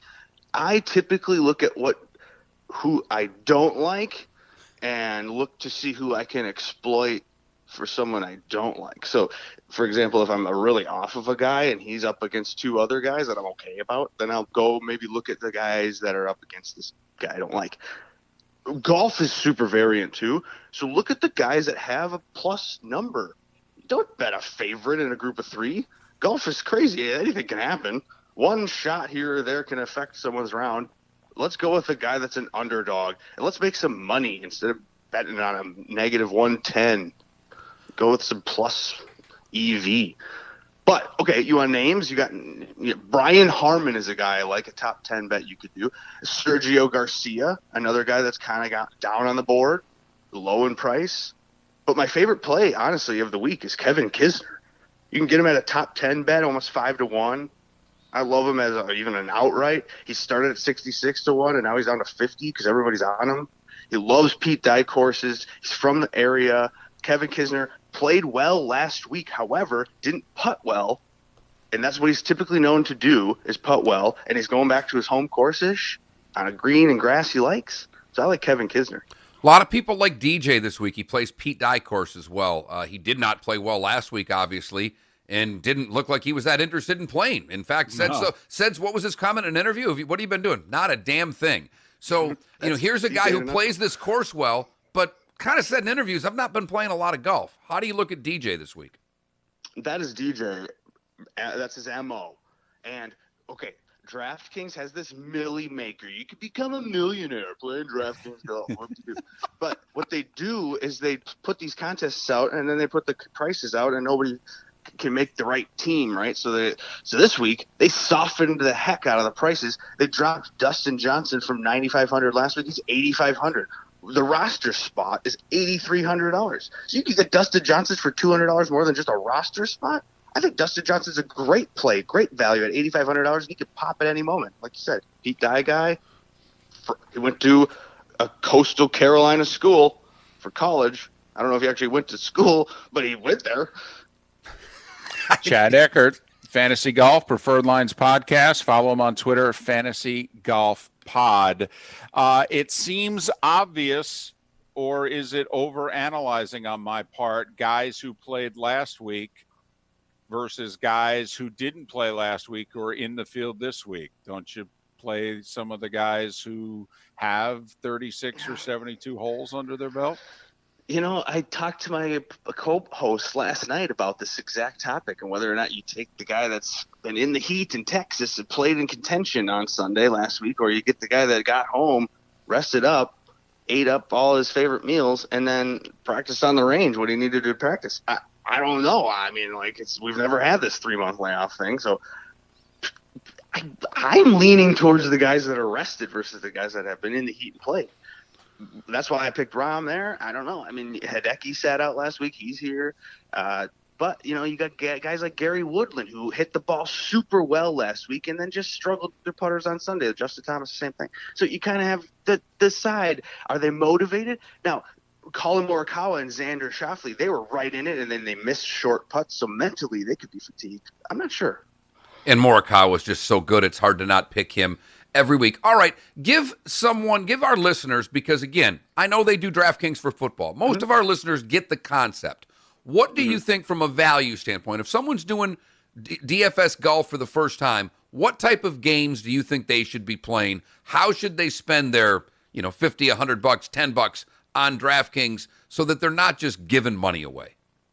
Exactly. So if you go to our Twitter page at Fantasy Golf Pod, pinned tweet there is a strategy pod, 20 minutes long. Very, very helpful. Now, basic stuff here. Look for historically good players that are in the $7,000 range. This week, it is chock full of those names. Right there, you got Billy Horschel, $7,700, Florida guy. Bermuda grass this week, I like him. Jason Day, $7,600. Brant Snedeker, $7,500. Bubba Watson, $7,400. I mean, these are names you all have known and heard of, and they're good, and they're in the $7,000 range. You can fill your roster with anybody else. I like those names. How much is Kuchar? He didn't play last week. This is not far from where he lives in Sea Island there. How much is Kuchar? They did it to Kuchar, too. They wanted you to pick him. He's $8,300. He is a Pete Dye specialist, and this is his favorite course. He does so well here all the time. Matt Kuchar, $8,300. That guy right into your lineup for sure. What is the beer that you crack at the beginning of the podcast? And I want to say congratulations on having that sort of style. We do live radio. I'm not allowed to drink beer, but when we did a full-on Twitch show for the NFL Draft, by the end of the first round, I was hooked on phonics. So I like your style with this. So what is the go-to for a beer for the Fantasy Golf Pod? Listen, I'm cracking beers and clicking names up here in Minnesota. We got a couple local breweries. I got Summit Brewery and I got Surly Brewery. So I'm into those two brands. My favorite Surly is an IPA called Furious. So that's kind of fun. Wow. Furious Surly. That sounds like a good title for a pod. It really does. Chad, really appreciate it. Like the insight. Absolutely. Want to do it again. A lot of fun. Really, really like what you brought to the show. Fantasy Golf Pod is where you follow him on Twitter. And like he said, you can download the pod that's pinned to the top of the Twitter page for advice and strategy on how to do DFS for golf. We'll do this again, Chad. Thanks a lot. Thanks, boys. See you later. Chad Eckert, kind enough to join us. Fantasy Golf Pod is how you follow him on Twitter. Seth Everett will join us next hour for his regular weekly appearance. Cracking beers and clicking names. Well, that's a lot of energy for 6:30 in the morning, David. That's right. That's a lot of energy for 6:30 in the morning. That was a 6:28 a.m. spot for Chad. We are very thankful and grateful to him for getting up early and doing that for us. When David and I are side by side, Jiro back at the studio calls all the guests and set that up. It's a lot easier for me. But when we're in different locations, due to our equipment, we can't do it that way. It just would make echoes and it doesn't sound proper. So I have to make the calls. And I always do it about a minute and a half before we go on air.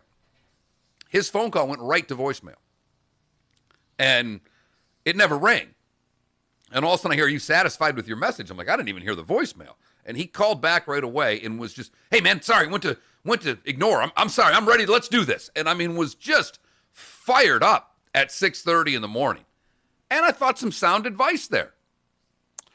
And I am not a Matt Kuchar guy, but I would play him in DFS this week. I'd play Patrick Reed this week.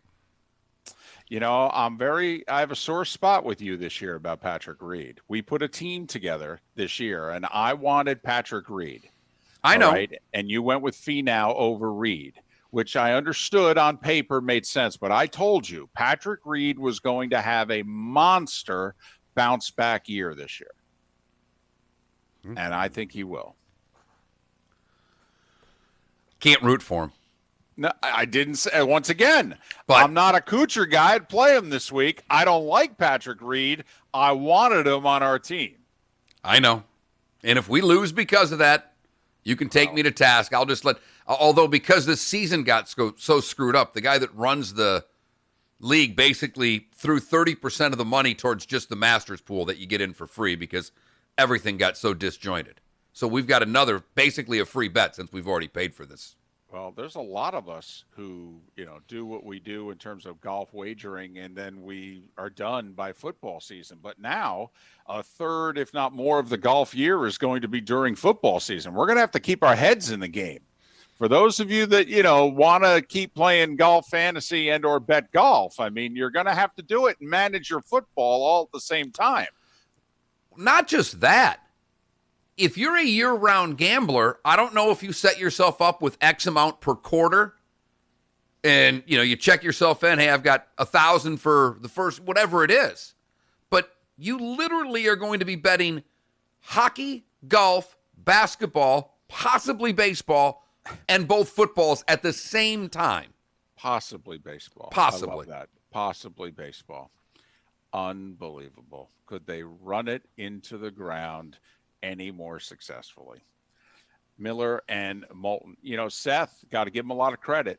He's been saying from the beginning that it only takes 8 owners. It only takes 8 owners. I hadn't heard anybody in the national media talk about that until yesterday, when all of a sudden they started finding out how many owners truly don't want to play a game this year. And they're convinced the number is at least 6. Most are convinced it's at least 8. And I heard one guy on MLB Network Radio say yesterday, he thinks the number could be 15.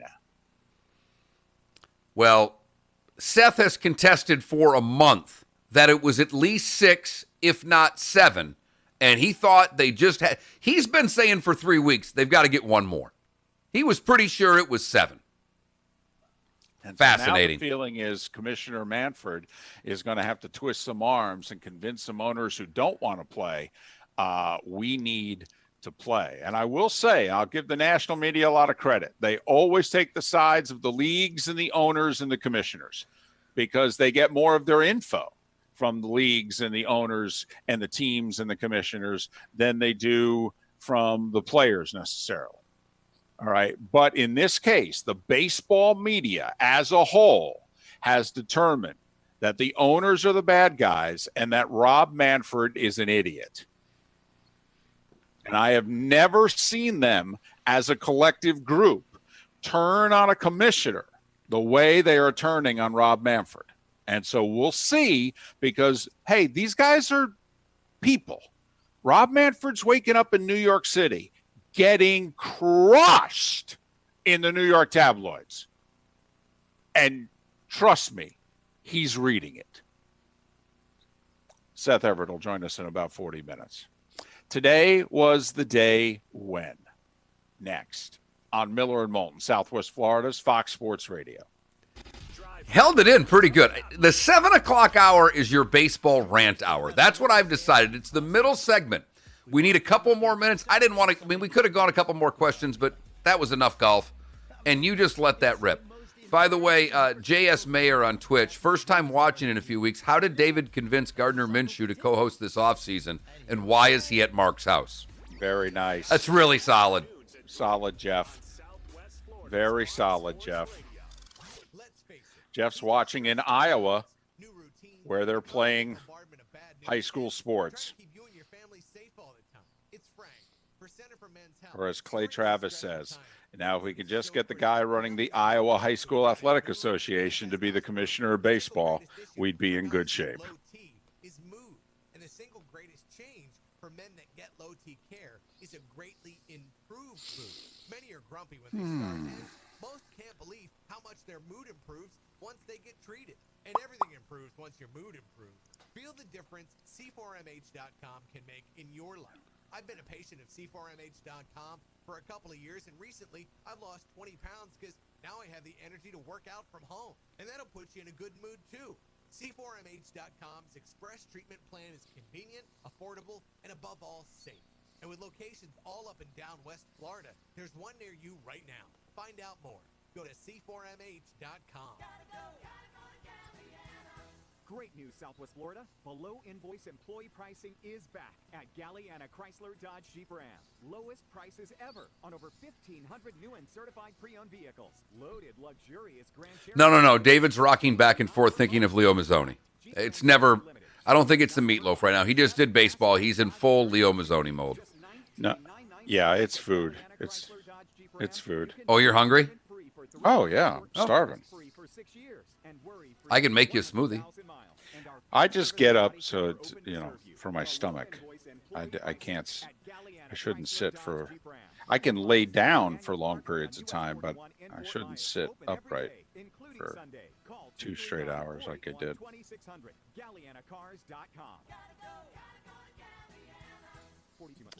My midsection is different every day.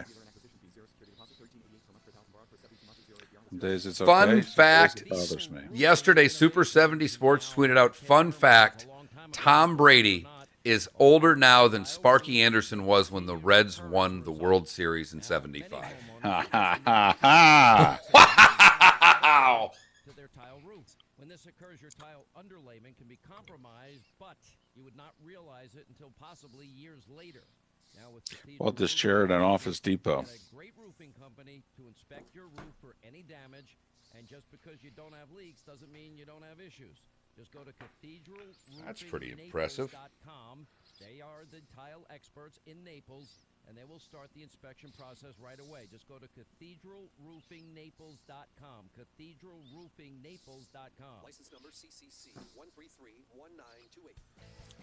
For professional roofing, the name you need to know is DR Martino. June 17th, Mark, pretty historic day.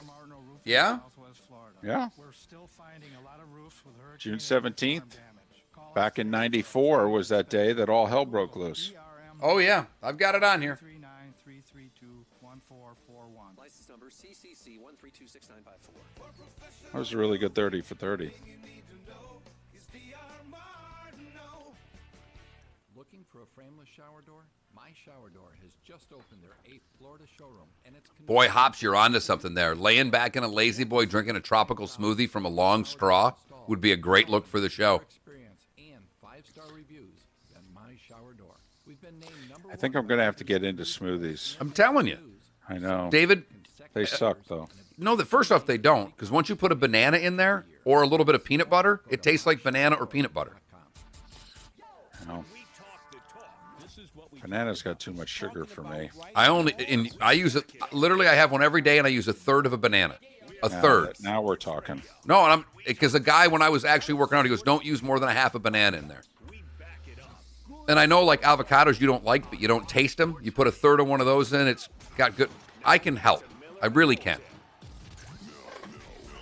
This is Miller and Moulton. You're live. A commercial break, another reason why you need to sign up for the Miller and Moulton YouTube and Twitch TV channels, because Mark helping me, convincing me, smoothies is the way I need to go. It's been a 2-week trying to convince him, and I have him, basically he's a boxer in the 14th that doesn't want to come out of the corner. I've beat him enough. No, not true. I do want to come out of the corner, okay, because I don't want to quit, all right? But I don't think I'm going to win. Put it this way. I'm signing up for 6 more minutes of a beating. That's what I'm signing up for right now. So 11 minutes before 8 o'clock, 479-5551 is how you can chime into the show on the Williamson Brothers Marine and Roofing text and talk line, 479-5551. Seth Everett in a little more than a half an hour's time. Our poll question, it's a good one. It's a fun one today. Should have asked Chad our poll question. He seemed to have an answer for everything. Today's poll question, what is the best hamburger meal that isn't a hamburger? Tacos, running away with it, nearly 50% of the vote. But I'd like to let David know that meatloaf has moved into second place. All right. I feel a little bit better. Sloppy Joe's and Dead last. Shepherd's Pie are the other choices in our poll question. That Mark Miller, the David Moulton on Twitter, millerandmoulton.com. 10 minutes before the top of the hour, time for...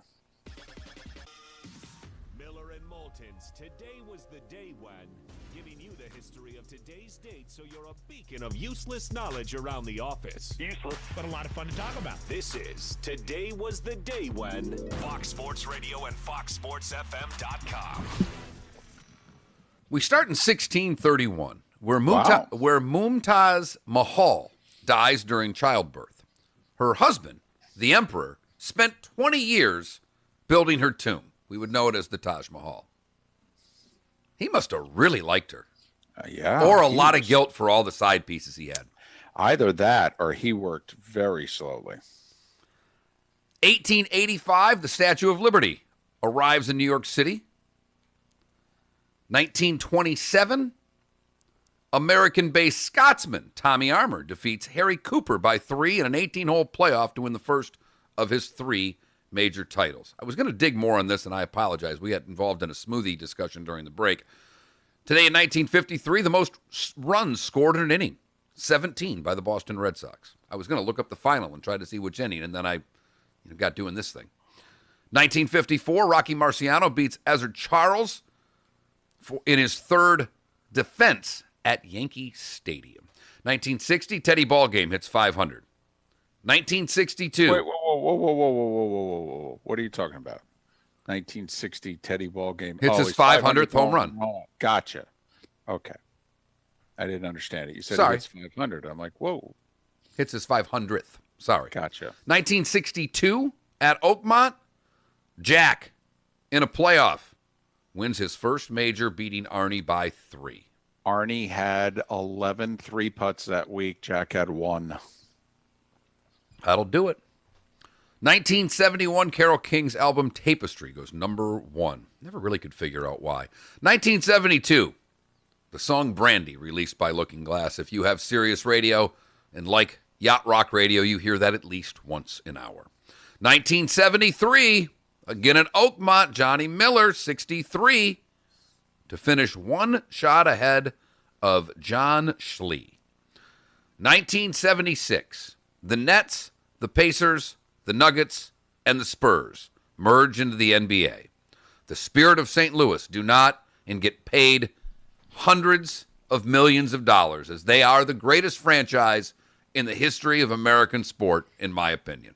Now let's go back to those 4 franchises again. The Nets, who have never won an NBA title. The Pacers, who have never won an NBA title. The Nuggets, who have never won an NBA title. And the Spurs, who have won a bunch. 5. Yep. 1979, Hale Irwin wins his 2nd, 2 ahead of Jerry Payton, Gary Player at Inverness. 1990, Hale would get his 3rd at Medina on the 91st hole after tying the 18-hole playoff. That just made the 60-footer on the 72nd hole, and then 2 hours later found out he was in a playoff with Mike Donald, trailed the entire playoff, including 1 down going to 18, Donald bogeys 18, or the 90th hole. And then literally the only time that Hale Irwin had the lead in the tournament by himself was when he birdied the 91st hole. 1 year later at Hazeline would be Payne Stewart's playoff win over 87 champ Scott Simpson. 1992, today, Barkley was traded from the Sixers to the Suns. 1994. Did you hear the story he told recently? No. He thought he had been traded to the Lakers. And he went That's out. That's got to suck a little bit. And he went out and got drunk.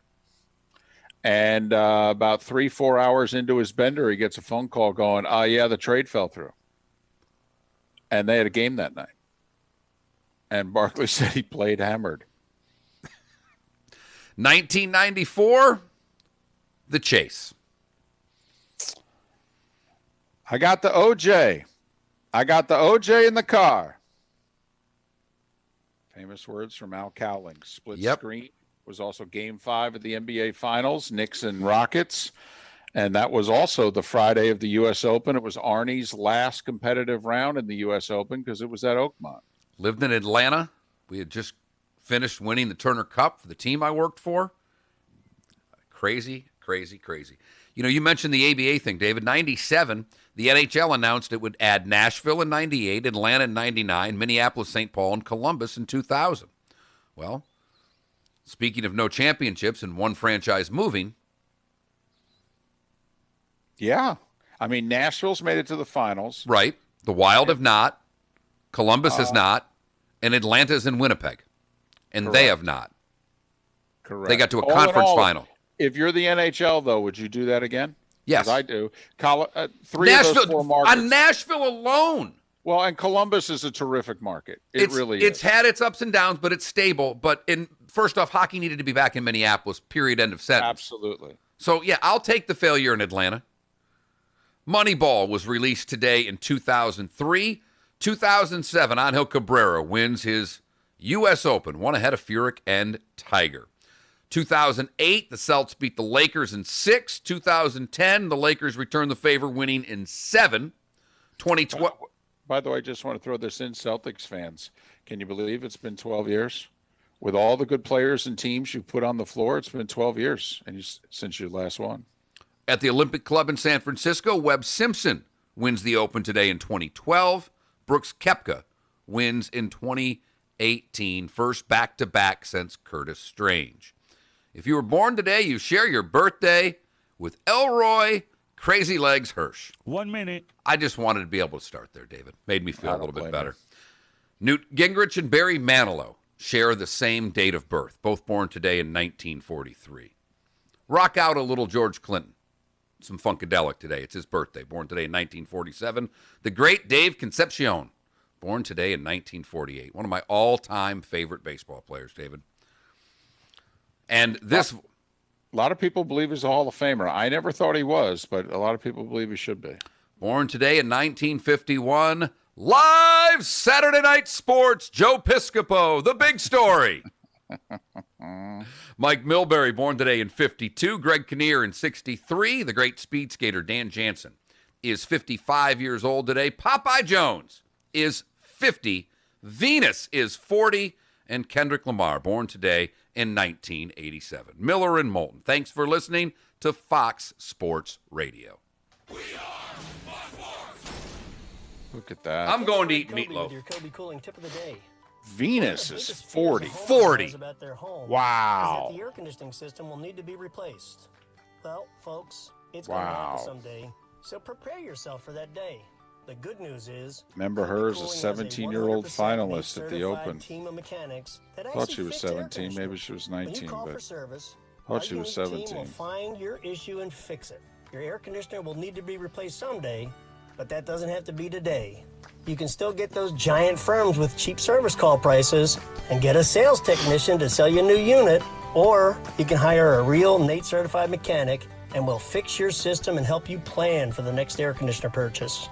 Call 239-482-1542 for a real mechanic and not a salesman in disguise. When you think of air conditioning companies, we hope you think of Kobe Cooling. We're the company your neighbors use. License CACO 57313. This message is sponsored by the Florida A&M University Medical Marijuana Education and Research Initiative, the Florida Association of Broadcasters, and this radio station. Where I'm from, marijuana is legal. Can I use it in Florida? Nah, it's illegal here, man. Nah. I have PTSD. Should I at least try to get medical marijuana? That's legal. Do whatever you can do. If I were you, I'd talk to my doctor about qualifying conditions and to find out if medical marijuana is even right for you. Thanks. I'll talk to my doctor.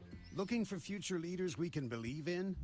Look no further than the high school student Is athletes. medical marijuana even right for you? You mean it could be wrong for you? It includes learning to listen, accepting responsibility, being a good role model, and it's about respect. The result, it transcends sports. It gives us hope for the future. This message presented by the Florida High School Athletic Association and the Florida Interscholastic Athletic Administrators Association. WFSX AM from Naples to Cape Coral and all of Southwest Florida. 103.3 Fox Sports Radio. We are Fox Sports. Here's what's trending now. Brought to you by the Center for Men's Health. C4MH.com. Barbecue on the meatloaf. Mom went with tomato paste and barbecue sauce mixed together. Way better than ketchup.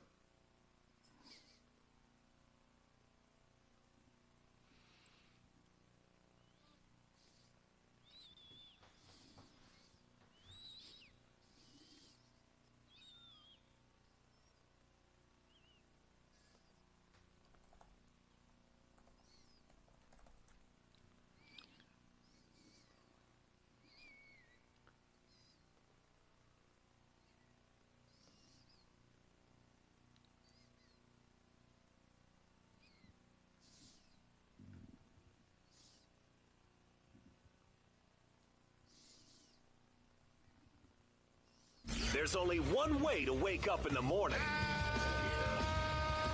How the heck are you? Yep, that's it. Miller. Really upset that my daughter will not read one fish, two fish, red fish, blue fish on Twitch because I needed content. That's what we've come to. And Moulton. Well, we need to explain to her the pilot program, and we need 25 hours of programming a week. So you need to deliver your 12 minutes a day, 5 times a week, because that's an hour, honey. Southwest Florida's Fox Sports Radio. All guests appear on the Goldberg Noon Abraham hotline. Goldberg-law.com. Oh, I like it. It's up to you now. It's up to you. I like it. Now, the best local sports show this town has ever heard. Here's Miller and Moulton. You're live.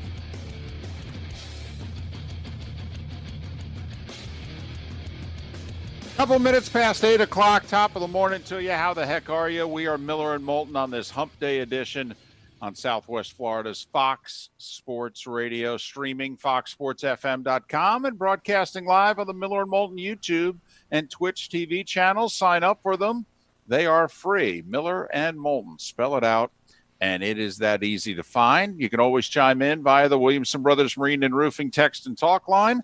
The number is 479-5551, 479-5551. Seth Everett to join us coming up in roughly 25 minutes' time. Kicking around a lot of things today, from a fun-filled poll question, which is the best dish involving hamburger that isn't a hamburger. We thought the vote would be closer. Tacos winning, going away over meatloaf, sloppy joes, and shepherd's pie. Killing it. And as I mentioned in the last segment, today was a day win. The Red Sox had a record 17 runs today in 1953. And I screwed up because I had time to look and we got doing things and I forgot. Well, we were talking smoothies. And a texter said I was curious also and sent the box score from baseballalmanac.com. It was 5-3 going to the bottom of the seventh. Boston leading the Detroit Tigers. Right. It would be 22-3 following that inning. They would add one more in the bottom of 8 to win by the final score of 23-3. Yeah, No, that was not Patriots versus Lions. I was going to say, it was a hell of a third quarter. Brady came out, just started throwing it all around the lot. What year was this? 1953. Wow. Bobby Lane was really honked off on the sidelines for the Lions going, hey, couldn't get back on the field. I know. Good. Can you guys make a stop, please? Man. 17 runs, huh? 17 runs in an inning. That's pretty good. It really is. That's pretty good. Talking College Football Hall of Fame class. They announced the nominees yesterday. Mark, another area in which you have fallen down on the job, you had promised that you were just going to periodically yell out a name throughout the show of somebody who was nominated, because it is such an impressive list every single year. I mean, it really is. We talk about the Pro Football Hall of Fame list when they have the 15 semifinalists, and we go, you whittle these down to 5. Well, the College Football Hall of Fame, I mean, it's a laundry list of terrific college players, some who were then better pro players. And you're like, man, I got to whittle this list down to like a dozen? Ed McCaffrey, first-team All-American in 90, led the Cardinal in receiving 3 of his 4 years. I don't know if that's Hall of Fame worthy. No, I don't think it is. So. I mean, like DJ Dozier to me is interesting. You know, big-time running back at Penn State when Penn State in the early to mid-'80s was the deal. Yes. You know, they won 2 national championships there in 82 and 86 and played for a couple of others. I mean, that's the height of Paterno and Penn State there. First Penn State running back to lead the team in rushing for 4 consecutive seasons. I want you to think about, just go through your mental Rolodex of some of the guys that carried the football in Happy Valley. Lydell Mitchell, Franco Harris came before him. John Cappelletti, right. I mean, 4 years leading the team in rushing. First off, getting on the field as a freshman is not that easy at that time. Yeah, well, yeah, because like I mentioned, Penn State's got it going on. Correct. So, just... You know, Josh Heupel's on the list. Someone had texted in that name. Hey, won a national championship as a quarterback. Bob Stoops also on the list. Yes, he is. He's probably the headline. Not probably. He is the headline coach. And he's going to get in. Now, Heupel only played 2 years at Oklahoma. Exactly. He was And a that's- JUCO. And wasn't he a JUCO? I mean, I don't have that on there, but Big 12 Player of the Year who left OU with virtually every school passing record despite only playing 2 seasons. Mike Leach is offensive coordinator. They ran the air raid. That's where he first had it. So it is just an absolutely fascinating list. If you wanted to blow off time at your job today, just simply go through the College Football Hall of Fame list and when you do it, and the link I got was from the NBC Sports page that I read every morning. It says, for the full list, click here. And it goes to the NCAA page, their ballot release page. And it basically has a little capsule on every player. Take the name off when you read it. Sorry, Dave, but take the name off first. Just read their accolades, then go back up and read the name. Because you'll be blown away by what some guys did who you will not have the same thought of their career as some of the great NFL players that are on this list. Craig Ironhead Hayward on the list. Now, it was second all-time leading rusher at Pitt behind Dorsett and had a great 1987. Top 5 in the Heisman, first team All-American, and what have you. I mean, and that's, and I don't think he gets in. I mean, that's the type of player. Would you put Janikowski in? He was a 2-time first-team All-American. We said everybody on this list was at least one time a first-team All-American. He's a kicker, but he was a 2-time first-team All-American. Like your gut feeling, if you can only put in one kicker, Tony Franklin or Sebastian Janikowski? Morton Anderson. I mean, if you want me to take out of those 3, and sorry, I saw that guy play every game in college. That's when my grandfather was taking me to all the Sparty games. But he was a great, great, great college kicker on a bad, bad, bad football team. He led their team in scoring for 3 consecutive years. He was the kicker. And the funny thing is, he may not be the best kicker on the list. There's a guy who played for UCLA under Terry Donahue in the mid-'80s named John Lee, who was an incredible college kicker and a 2-time first-team All-American. Now, think about who we're talking about. This is how hard this is. This is the College Football Hall of Fame. And we said Tony Franklin, who's a first-round pick, by the way. That's how good of a college kicker he was. He was a first-round pick. Sebastian Janikowski was a first-round pick. And Morton Anderson, I believe, retired as the all-time leading scorer in the history of the National Football League. And all 3 of them may take a back seat in college to John Lee from UCLA in the 80s. Dan Morgan or Ray Lewis. Right. Well, listen, Ray Lewis, obviously the better player on Sundays. Obviously. Better college player, Dan Morgan or Ray Lewis. Just from Canes fan. Just Canes fan. Dan Morgan or Ray Lewis. You could only have one suit up for you against the Knowles this year. Morgan or Lewis, the college player. Who would you pick? Dan Morgan was a tackling machine in college. He's their all-time leading tackler. It is crazy to look at this and see. Would you put Carson Palmer in the College Football Hall of Fame? Obviously, he had the big senior year, first team All-American. I got you. Won the Heisman. I mean, I don't know how many Heisman Trophy winners are not in the College Football Hall of Fame. I'm guessing if you win the Heisman, you get in. I'm guessing he's going to get in. But here's the funny thing, by the way, when he won the Heisman, he was only the co-offensive player of the year in the Pac-12. Right. It was the Pac-10 then. He was only the co-offensive player of the year in the Pac-10. Wins the Heisman, has to share Offensive Player of the Year award in conference. mean, Julius Peppers, Antoine Randall, Simeon Rice, Rashaan Salam. I mean, these are phenomenal college players. Forget the pros. Because Bears fans going, really? Hey, Did you have to bring Aaron up Taylor. Rashaan Salam? Aaron Taylor. Aaron Taylor. 2-time first-team All-American. Consensus honors in 92, unanimous in 93. Lombardi Award winner. Named College Interior Lineman of the Year. I mean, went to 4 straight bowl games. I know, but... Hey, this whole Dabo and Clemson thing. Do you know who was the very first headline player under Dabo when he started turning it around? He's on the list. C.J. Spiller. Now, is he a Hall of Famer? I don't know. He's a really good college player, though. Darren Sproles. Now, I'll tell you right now, Darren Sproles should be in the College Football Hall of Fame. Darren Sproles single-handedly beat the 2003 Oklahoma team in the Big 12 title game.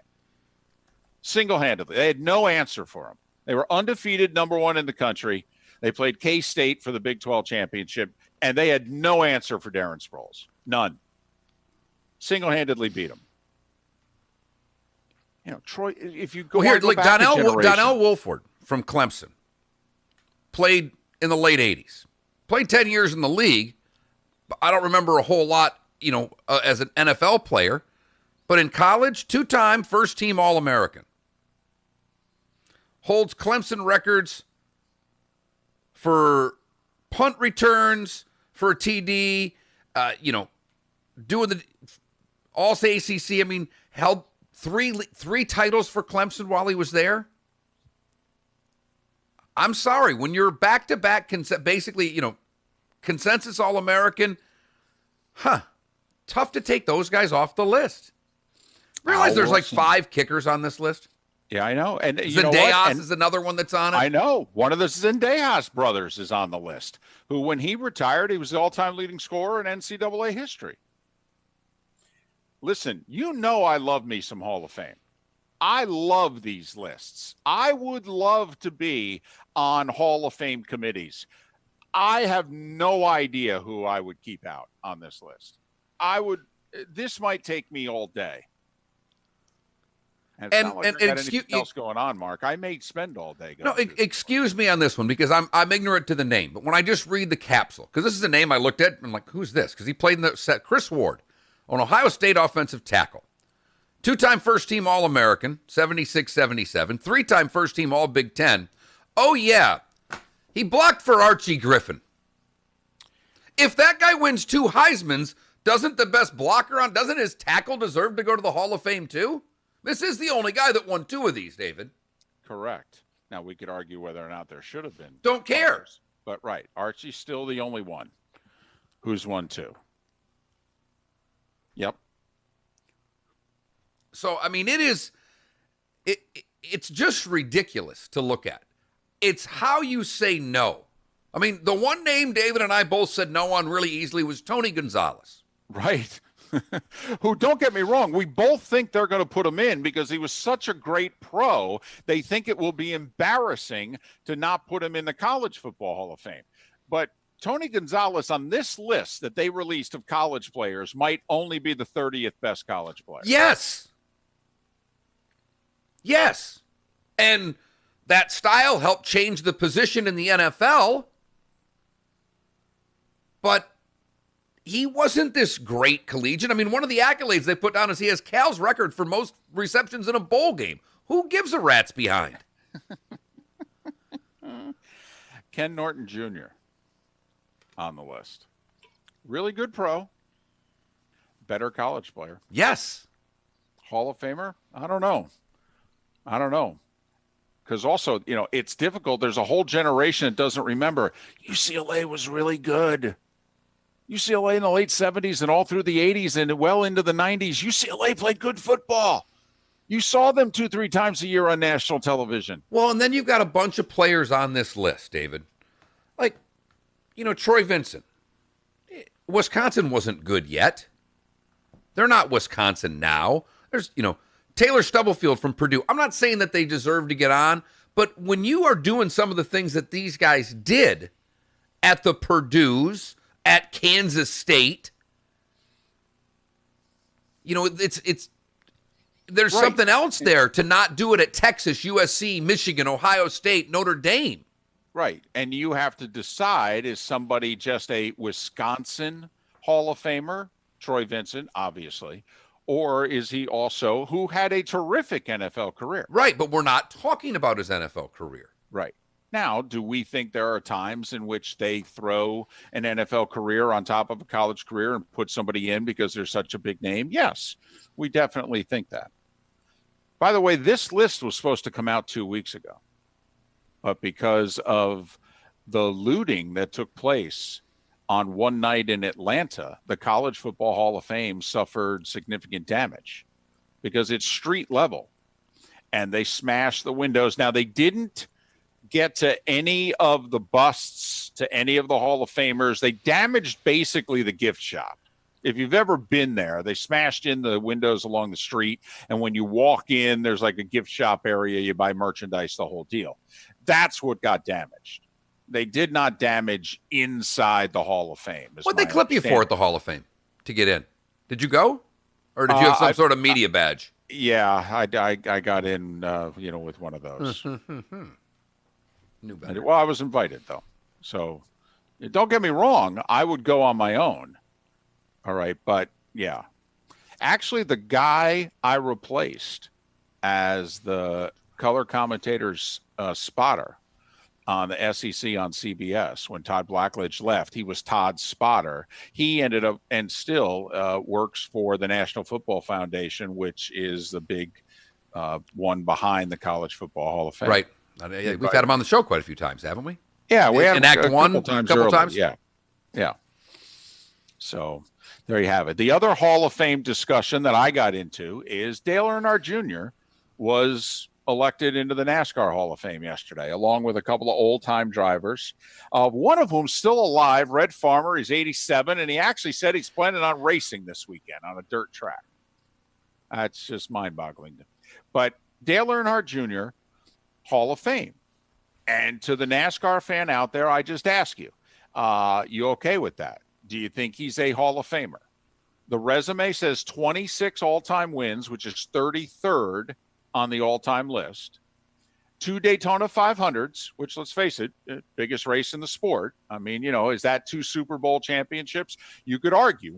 Mark, just as a casual racing fan that you are, although you're a diehard right now, you and your wife are watching truck races, for goodness sakes. But for the casual racing fan that you are, what means more to you, a cup title or a Daytona 500 championship? Winning the great Daytona question. 500 No, it's because winning it always a series title. If you would have asked me that a year ago, 2 months ago, I probably would have said a 500. But I think realistically it's a cup title, but they're a lot closer than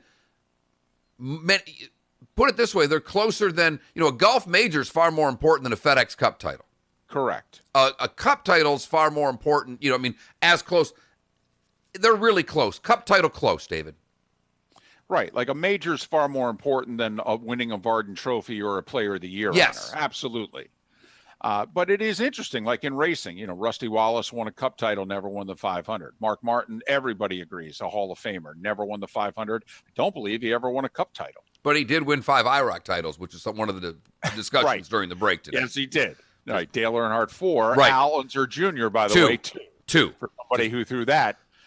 Just for the record, this is what goes on in the Twitch chat room during commercial breaks. Right. For the record, Dale Earnhardt won as many IROC titles as all the Unsers combined.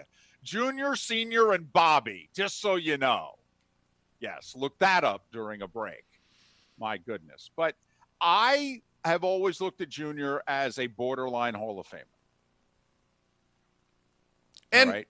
Always looked at him as a very good driver, never looked at him as a great driver. To me, you need to be a great driver or have a great resume. And I always thought he had a very good resume and was a very good driver. And those things all may be true, but he is so popular, so well liked by the media, that it's tough to think that didn't play a huge part in it. Yeah. The last name goes a long damn way. Put it this way, because Kyle Busch is a Hall of Famer, but if Kyle Busch had Junior's resume, he wouldn't get in. Agreed. If Joey Logano had Junior's resume, he wouldn't get in. Their resumes are far better, but I think you get the point. I mean, Kevin Harvick has almost twice as many wins as Dale Jr. Harvick's got either 51 or 52. Junior at 26. And that's how good Kevin Harvick is, by the way. The guy who replaced Junior's dad. Miller and Moulton. 479-5551 is how you can chime into the show. 479-5577 is the number to call in and leave a message if you're a business owner and you're back up and running. And, we're just giving a few businesses a little help, a little shout out on the air. Southwest Florida's Gulf Shore strong, and we're rooting for you. We're behind you. Just want to call in, leave a message, tell us who you are, where you are, 479-5577. And you'll hear it in promos periodically on the station as we're trying to help everybody out here at Southwest Florida's Fox Sports Radio. Seth Everett is next. You know how it works, right? We do this for you. It's not often that you get to work with somebody who you respect. We give you Did I cut that off a little early? Maybe by a half a second, but it was fine. We've been working on that all right, sorry about that. No, it's fine. We do this all for you. Which is how the business works. We are Fox Sports Radio, and we're working hard for you. You should be driving a Kia from Galliana. Galliana Kia. Trade in and trade up. Over $500,000 in trade-in assistance up for grabs at Galliana Kia in Fort Myers. 2020 Kia Forte LXS lease, 0 down, $159 per month. 2020 Kia Sorento LX lease, 0 down, $259 per month. Plus, at Galliana Kia in Fort Myers, you can drive interest-free up to 72 months and worry-free for 100,000 miles.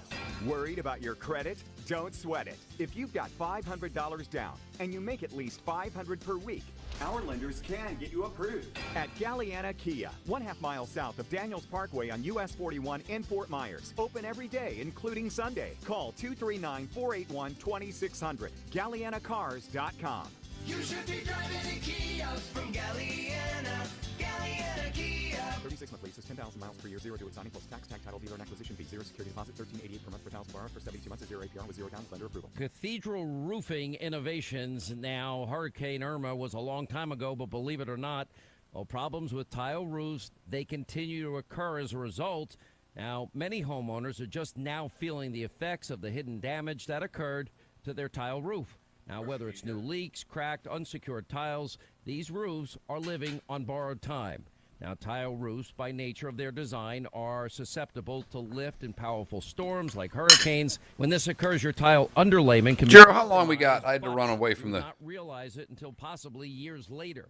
Now, with Cathedral Roofing Innovations, you got a We great got like roofing 2.5 company minutes. Okay, to perfect. protect your roof for any damage, and just because you don't have leaks doesn't mean you don't have issues. Just go to cathedralroofingnaples.com. They are the tile experts in Naples, and they will start the inspection process Meatloaf, right away. everybody. Just go to cathedralroofingnaples.com. Cathedralroofing. I'll wait for a big bite until David sits down.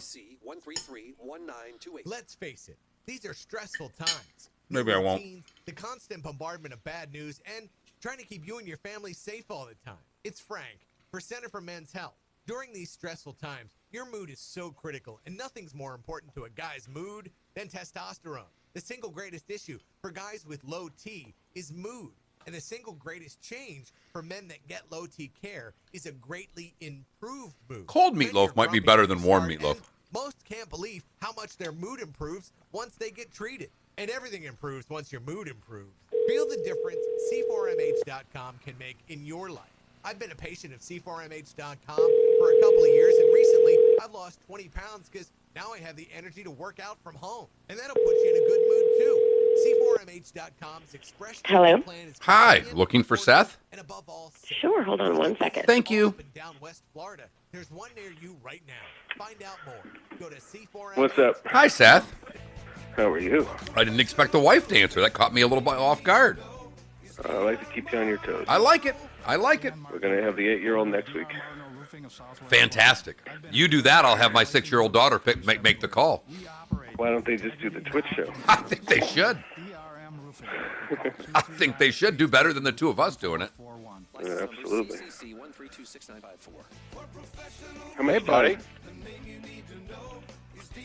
Look at Mark eating. Did you heat it up or is it cold? Cold meatloaf? Cold meatloaf. That's fantastic. All right, I'll be ready. Give me 10 seconds. Okay. Marijuana is Okay. legal. Can I use it in Florida? Nah, it's illegal here. 20 grams or less is a misdemeanor, and more than 20 grams is a felony. Well, I have epilepsy. Should I try to get a medical marijuana prescription? Now that's legal, but talk to your doctor first to see if it's a qualifying condition and if medical marijuana is even right for you. I will, thanks. Wake up with Miller and Moulton weekdays at 6 a.m. We are Now back to Miller and Moulton. All right, now we're getting somewhere. No. This is Miller and Moulton. You're live.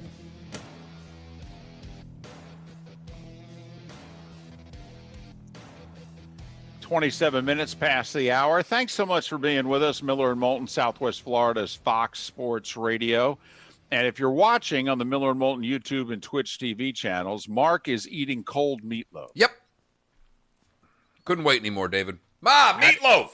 Had it for dinner last night, has leftovers, and didn't even bother to throw it in the microwave for 30, 40 seconds. No, I actually think cold meatloaf from a leftover standpoint is better than warmed up meatloaf. All right. Seth, Now, you care to listen. weigh in on the meatloaf question? Cold, leftover meatloaf, cold or hot?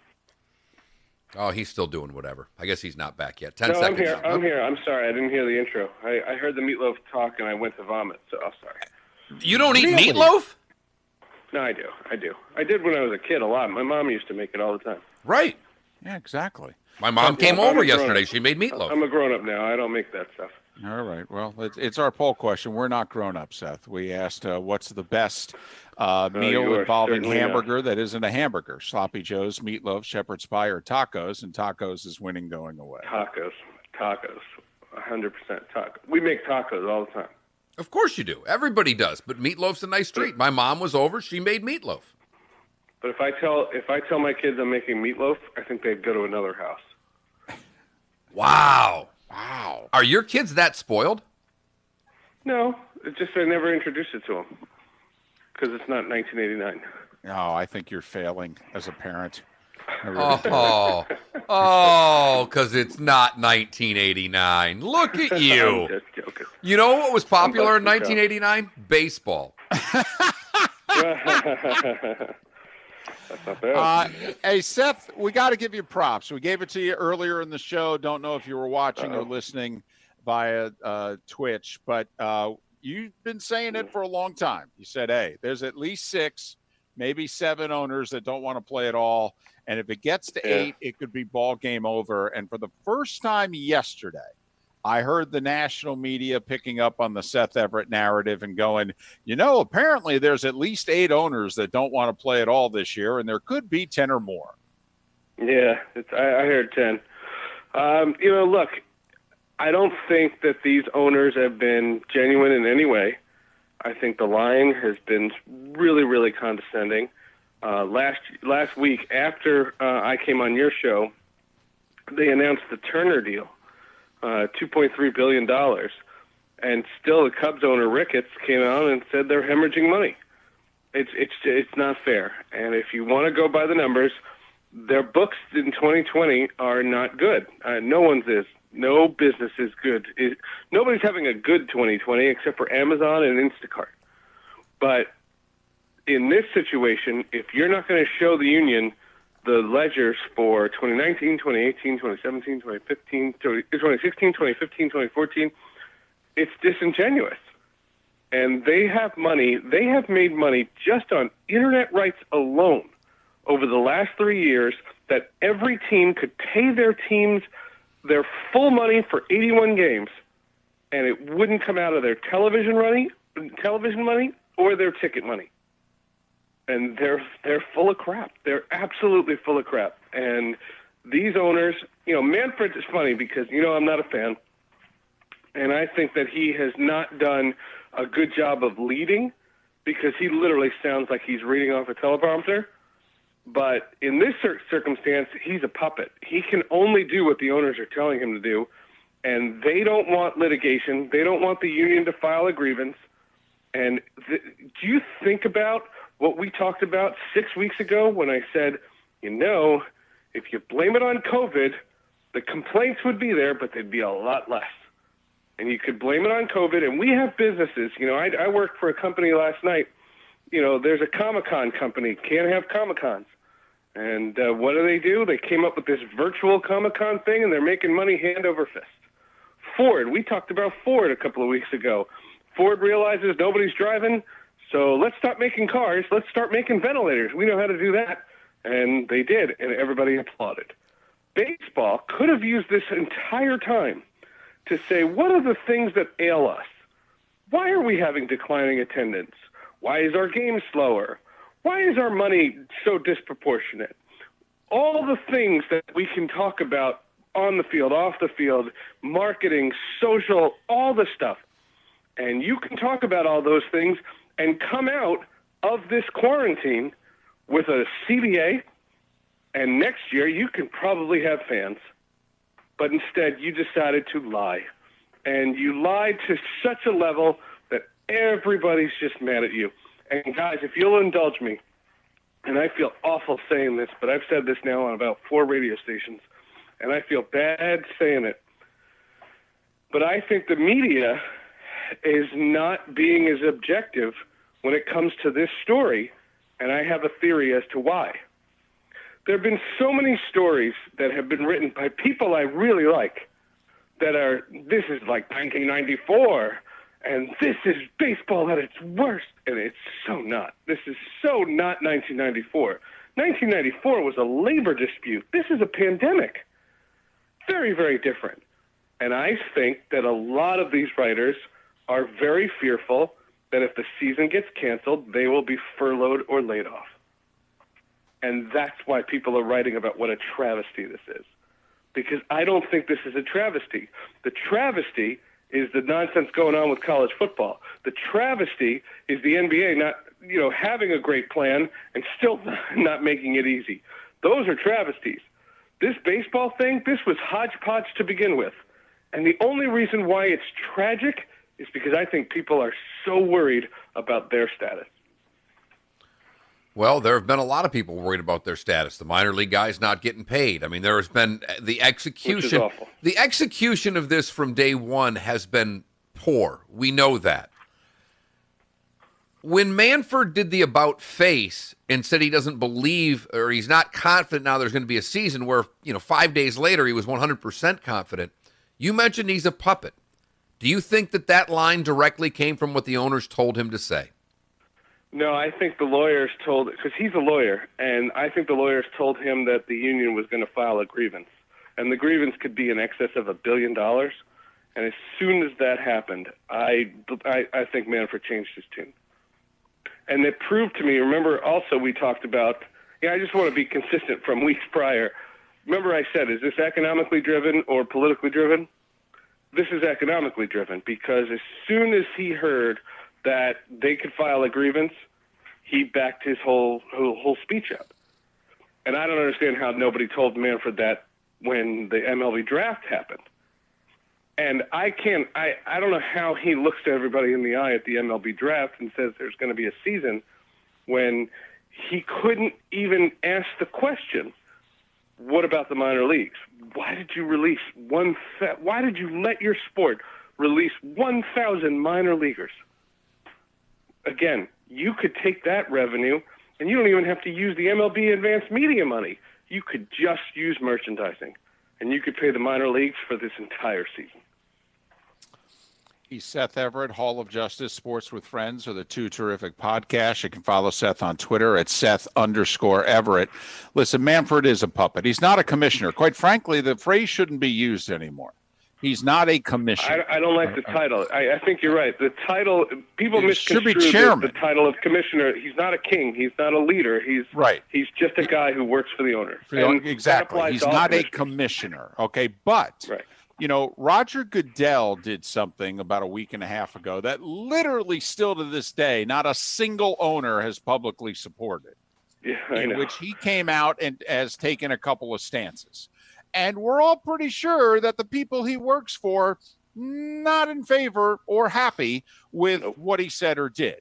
Do you think Manfred could have his Roger Goodell moment? Because he could look at the owners and say, listen, if you don't want a grievance filed that we're probably going to lose, we need to play about 76 games and pay them 100% of what they're supposed to make.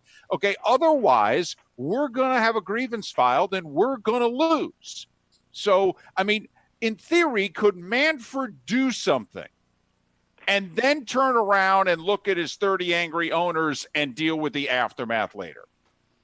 I don't think he would. Because they're not going to get rid of him within a year of negotiating a new makeup for all the things I know about him from the past. I mean, when he became aware, when he first became commissioner, and he found out that there were ways that teams were smuggling Cuban baseball players in, he didn't lift a finger. He didn't do one thing. I don't think he has ever done something for the common good. He has just done whatever gets him in the great light.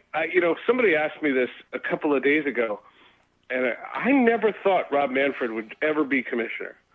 And I jokingly said I'd have been nicer to him, because when I met him, he was a lawyer. Jimmy Lee Solomon. Does that name ring a bell with either one of you guys? No. Jimmy Lee Solomon was this guy who worked for Bud for 30 years, and he's the guy who created the RBI program, the Reviving Baseball in Inner Cities. And he's done all these different things, and I always thought he was going to be commissioner. As a matter of fact, I used to call him commish. And Jimmy Lee Solomon was passed over for Manfred, I think, because they wanted more of a puppet. And Jimmy Lee Solomon would never have stood for the way that baseball is being treated right now. Seth, I'm asking a question. This is probably the wrong thing to do because I don't know part of the answer. But Monday night I watched Long Gone Summer. Curious. I loved it. Yeah, and I did too. I know people were really upset about not focusing on steroids. I don't know what they thought when the name of the movie was Long Gone Summer, that it was going to be a 2-hour documentary on PEDs. But just there was a few times that I didn't get emotional, but I just got to where I remember that so vividly. Yeah. I had just moved down. I just moved to Florida, and at January of 1998. So that summer, I remember very well watching baseball with friends, and it just put a smile on my face. So just your thoughts of it, how it was done, and what memories it brought back to you, even though now those memories are so tainted.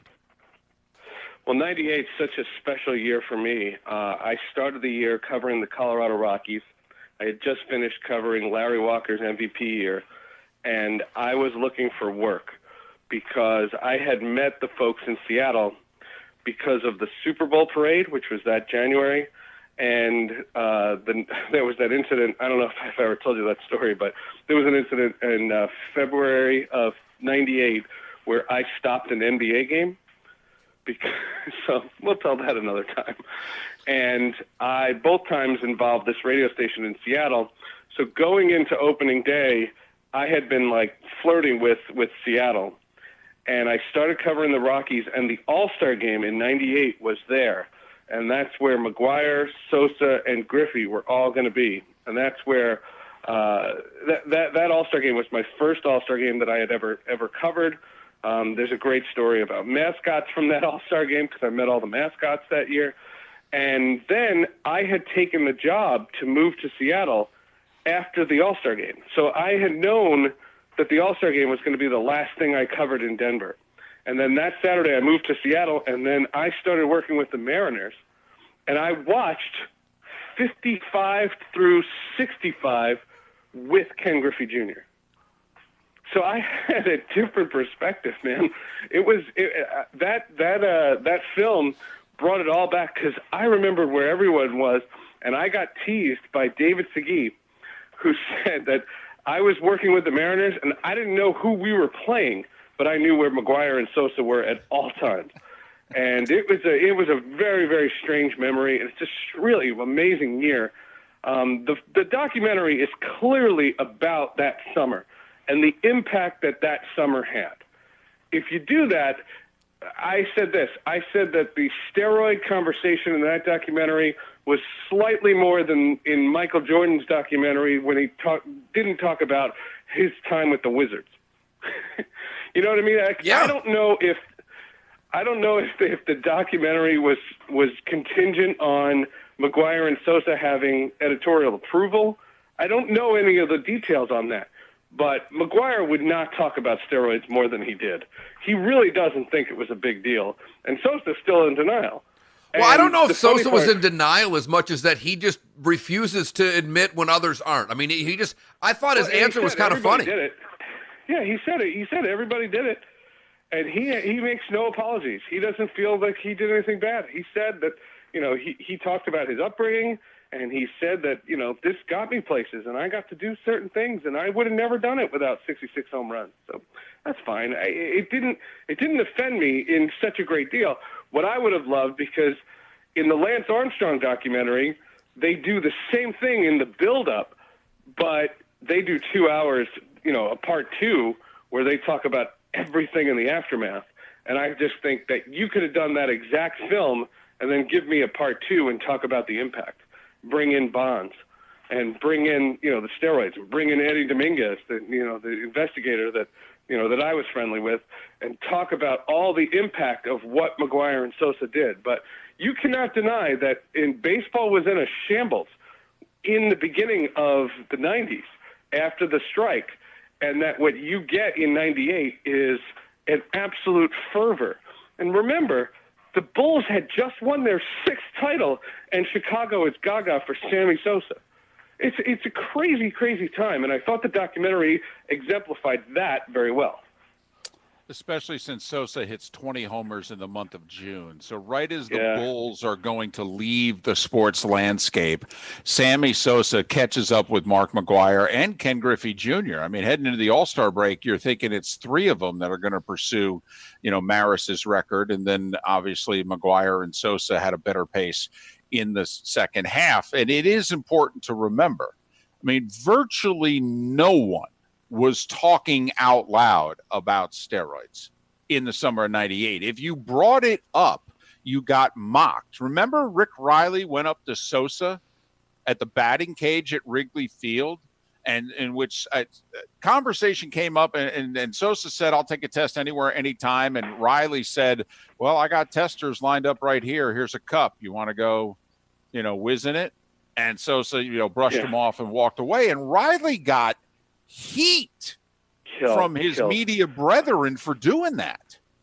Oh, you should read Mark Kisla, who wrote a column after he saw the Andros Steendeon in McGuire's locker, and I remember that. And I'm telling you, it was everywhere. And I have often said, and I've said this for 20 years, if you want, we could do it on Twitch.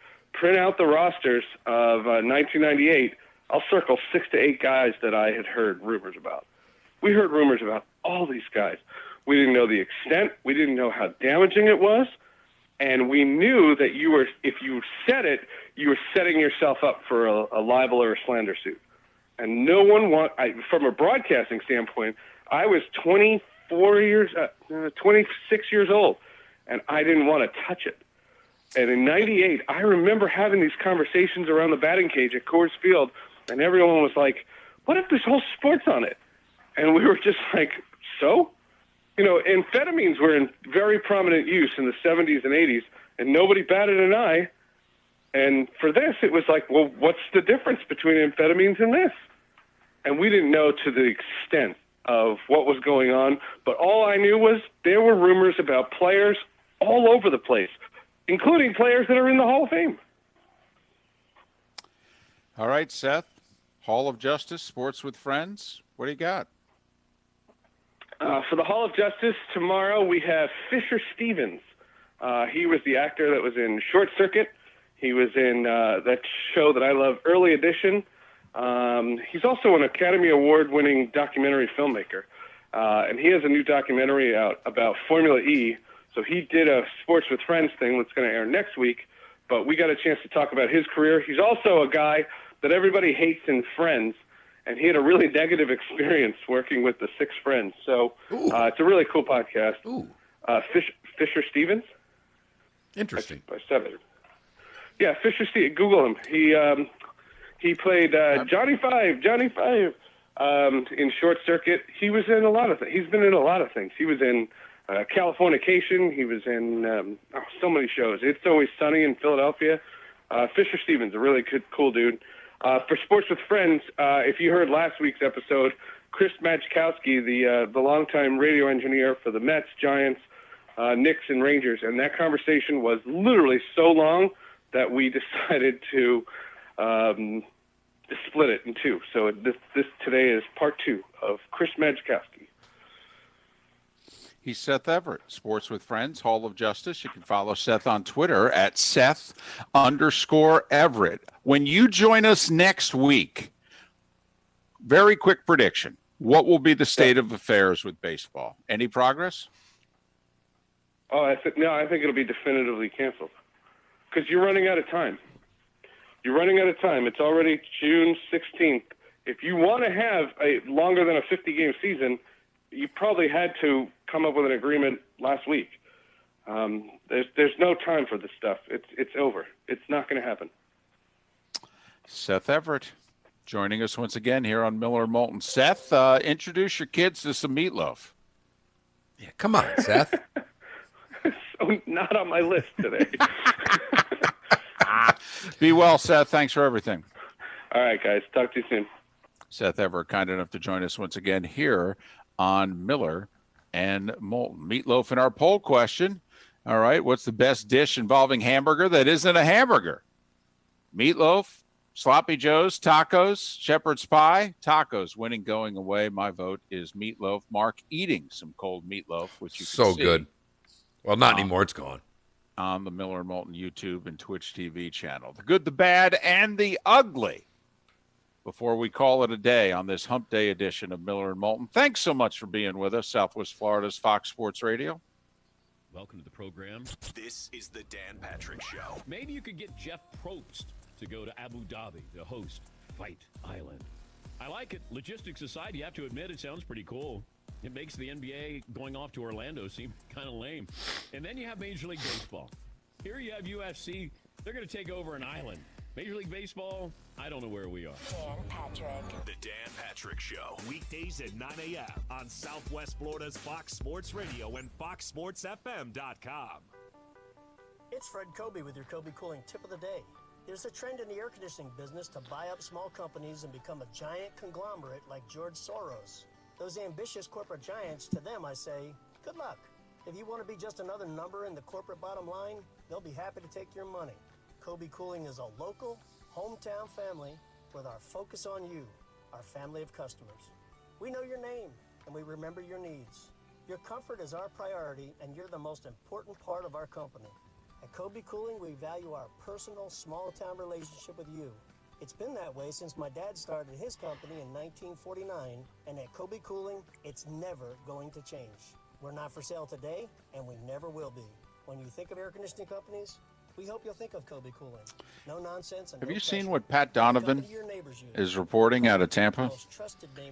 No. Pat Donovan from DAE in Tampa I know. Yeah. is reporting that he's talked to several NFL players and that there's a big enough group of NFL players that are considering what Kyrie and the NBA players are considering, not playing this year to protest social injustice. Got a text that the Toronto Raptors are working out at Germain Arena or Torino. Alico. They're at they're at Alico. They're at FGCU. Yeah. Gotcha. Are you ready for this? Yeah, Nick Nurse married someone from FGCU. He's got a place down here. So the Raptors decided to do their workouts at Alico. Gotcha. I think they're staying in Naples. Think we might be able to get somebody? And we're getting Nick Nurse. We're going to get the head coach of the Raptors. Okay. Trying to also get Kyle Lowry. Current market value for your trade-in. We'll give you $8,000 more so you can drive that brand new Nissan. Yeah, we're definitely going to get Nick. If KBB says it's worth $5,000, Naples Nissan will give you $13,000. If KBB says $10,000, we'll give you $18,000. Tim Reynolds sent out a funny tweet last night. He said if Nick Nurse and Carl Semesco get together, all right, from a basketball standpoint, they could take over the world. Select models with approved credit and cannot be combined.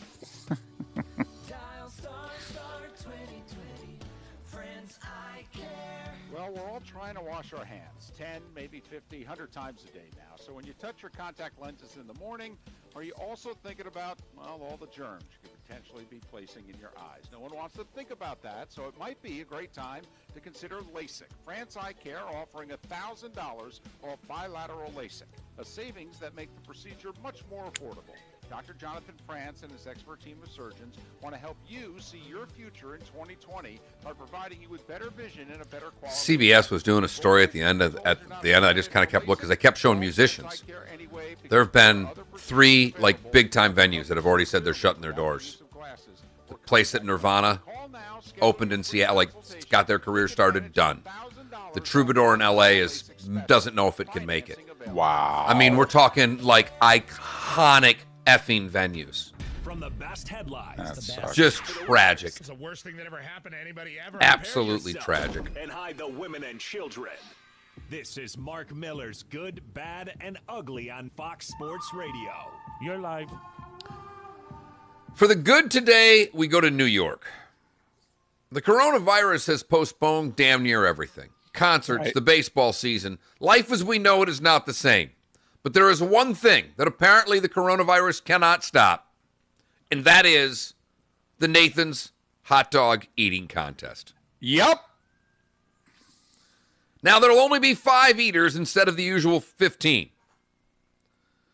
But the American sporting event on July 4th, the great Paul Page called it many times, storied announcer, probably his pinnacle in his career.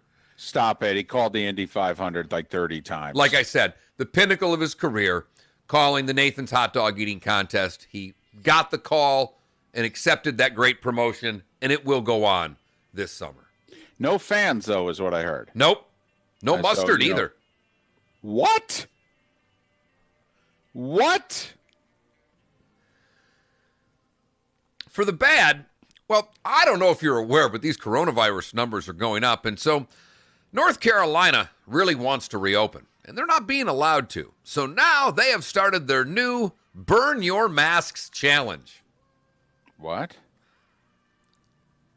Ashley Smith, co-founder of Reopen NC, is promoting a new Burn Your Mask Challenge, where she posts a video on her Facebook page where she makes sure that she wants to know you to know that her personal liberty and her personal freedom are important as she lights aflame a blue medical mask. Does she work for that small racetrack in North Carolina that opened up there for a couple of weekends, saying that they were actually having a protest? They were not running races. They were having a protest. Correct. While they ran races? Yes. All right. Finally, the ugly, we go to Jacksonville. And I didn't give you a lot of coronavirus today, but this is, at least to me, worth warning. Friends who had quarantined did everything right. Decided for a friend's birthday, we're going out. Governor said it's good. Bars are open. Let's do it. 16 of them went out to a bar. None of them wore a mask. All 16 have tested positive for the coronavirus.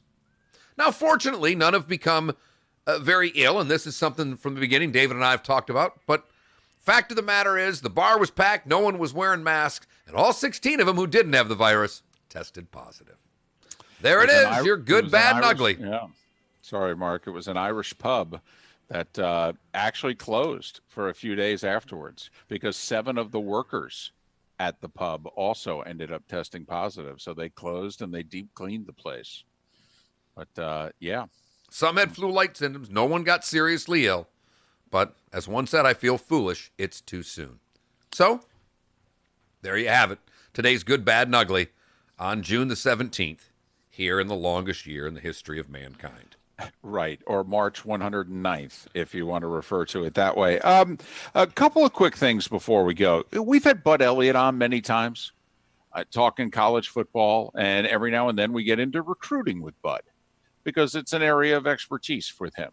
And he has talked about for a long time the talent drain that is going on in the state of Florida.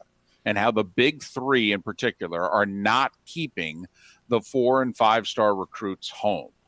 Well, he just sent out a tweet here recently in which he said there are 4 elite, and Jaquez Green retweeted it.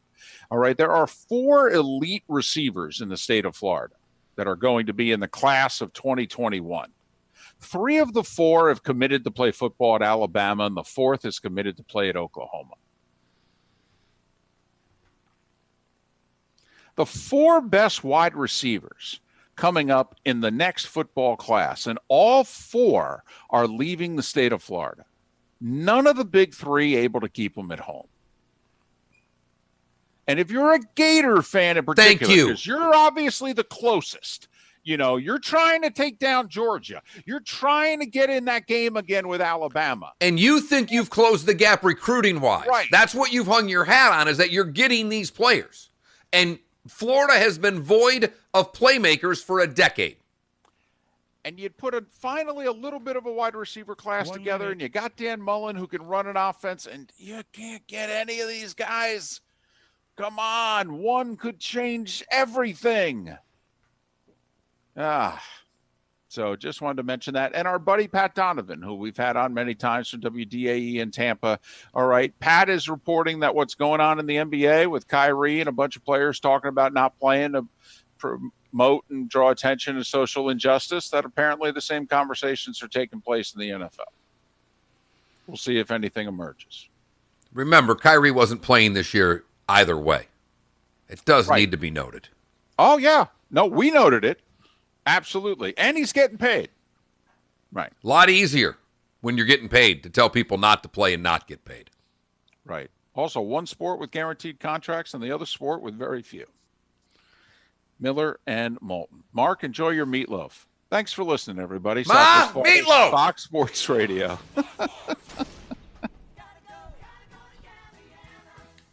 Okay, you guys have a good day. See you tomorrow.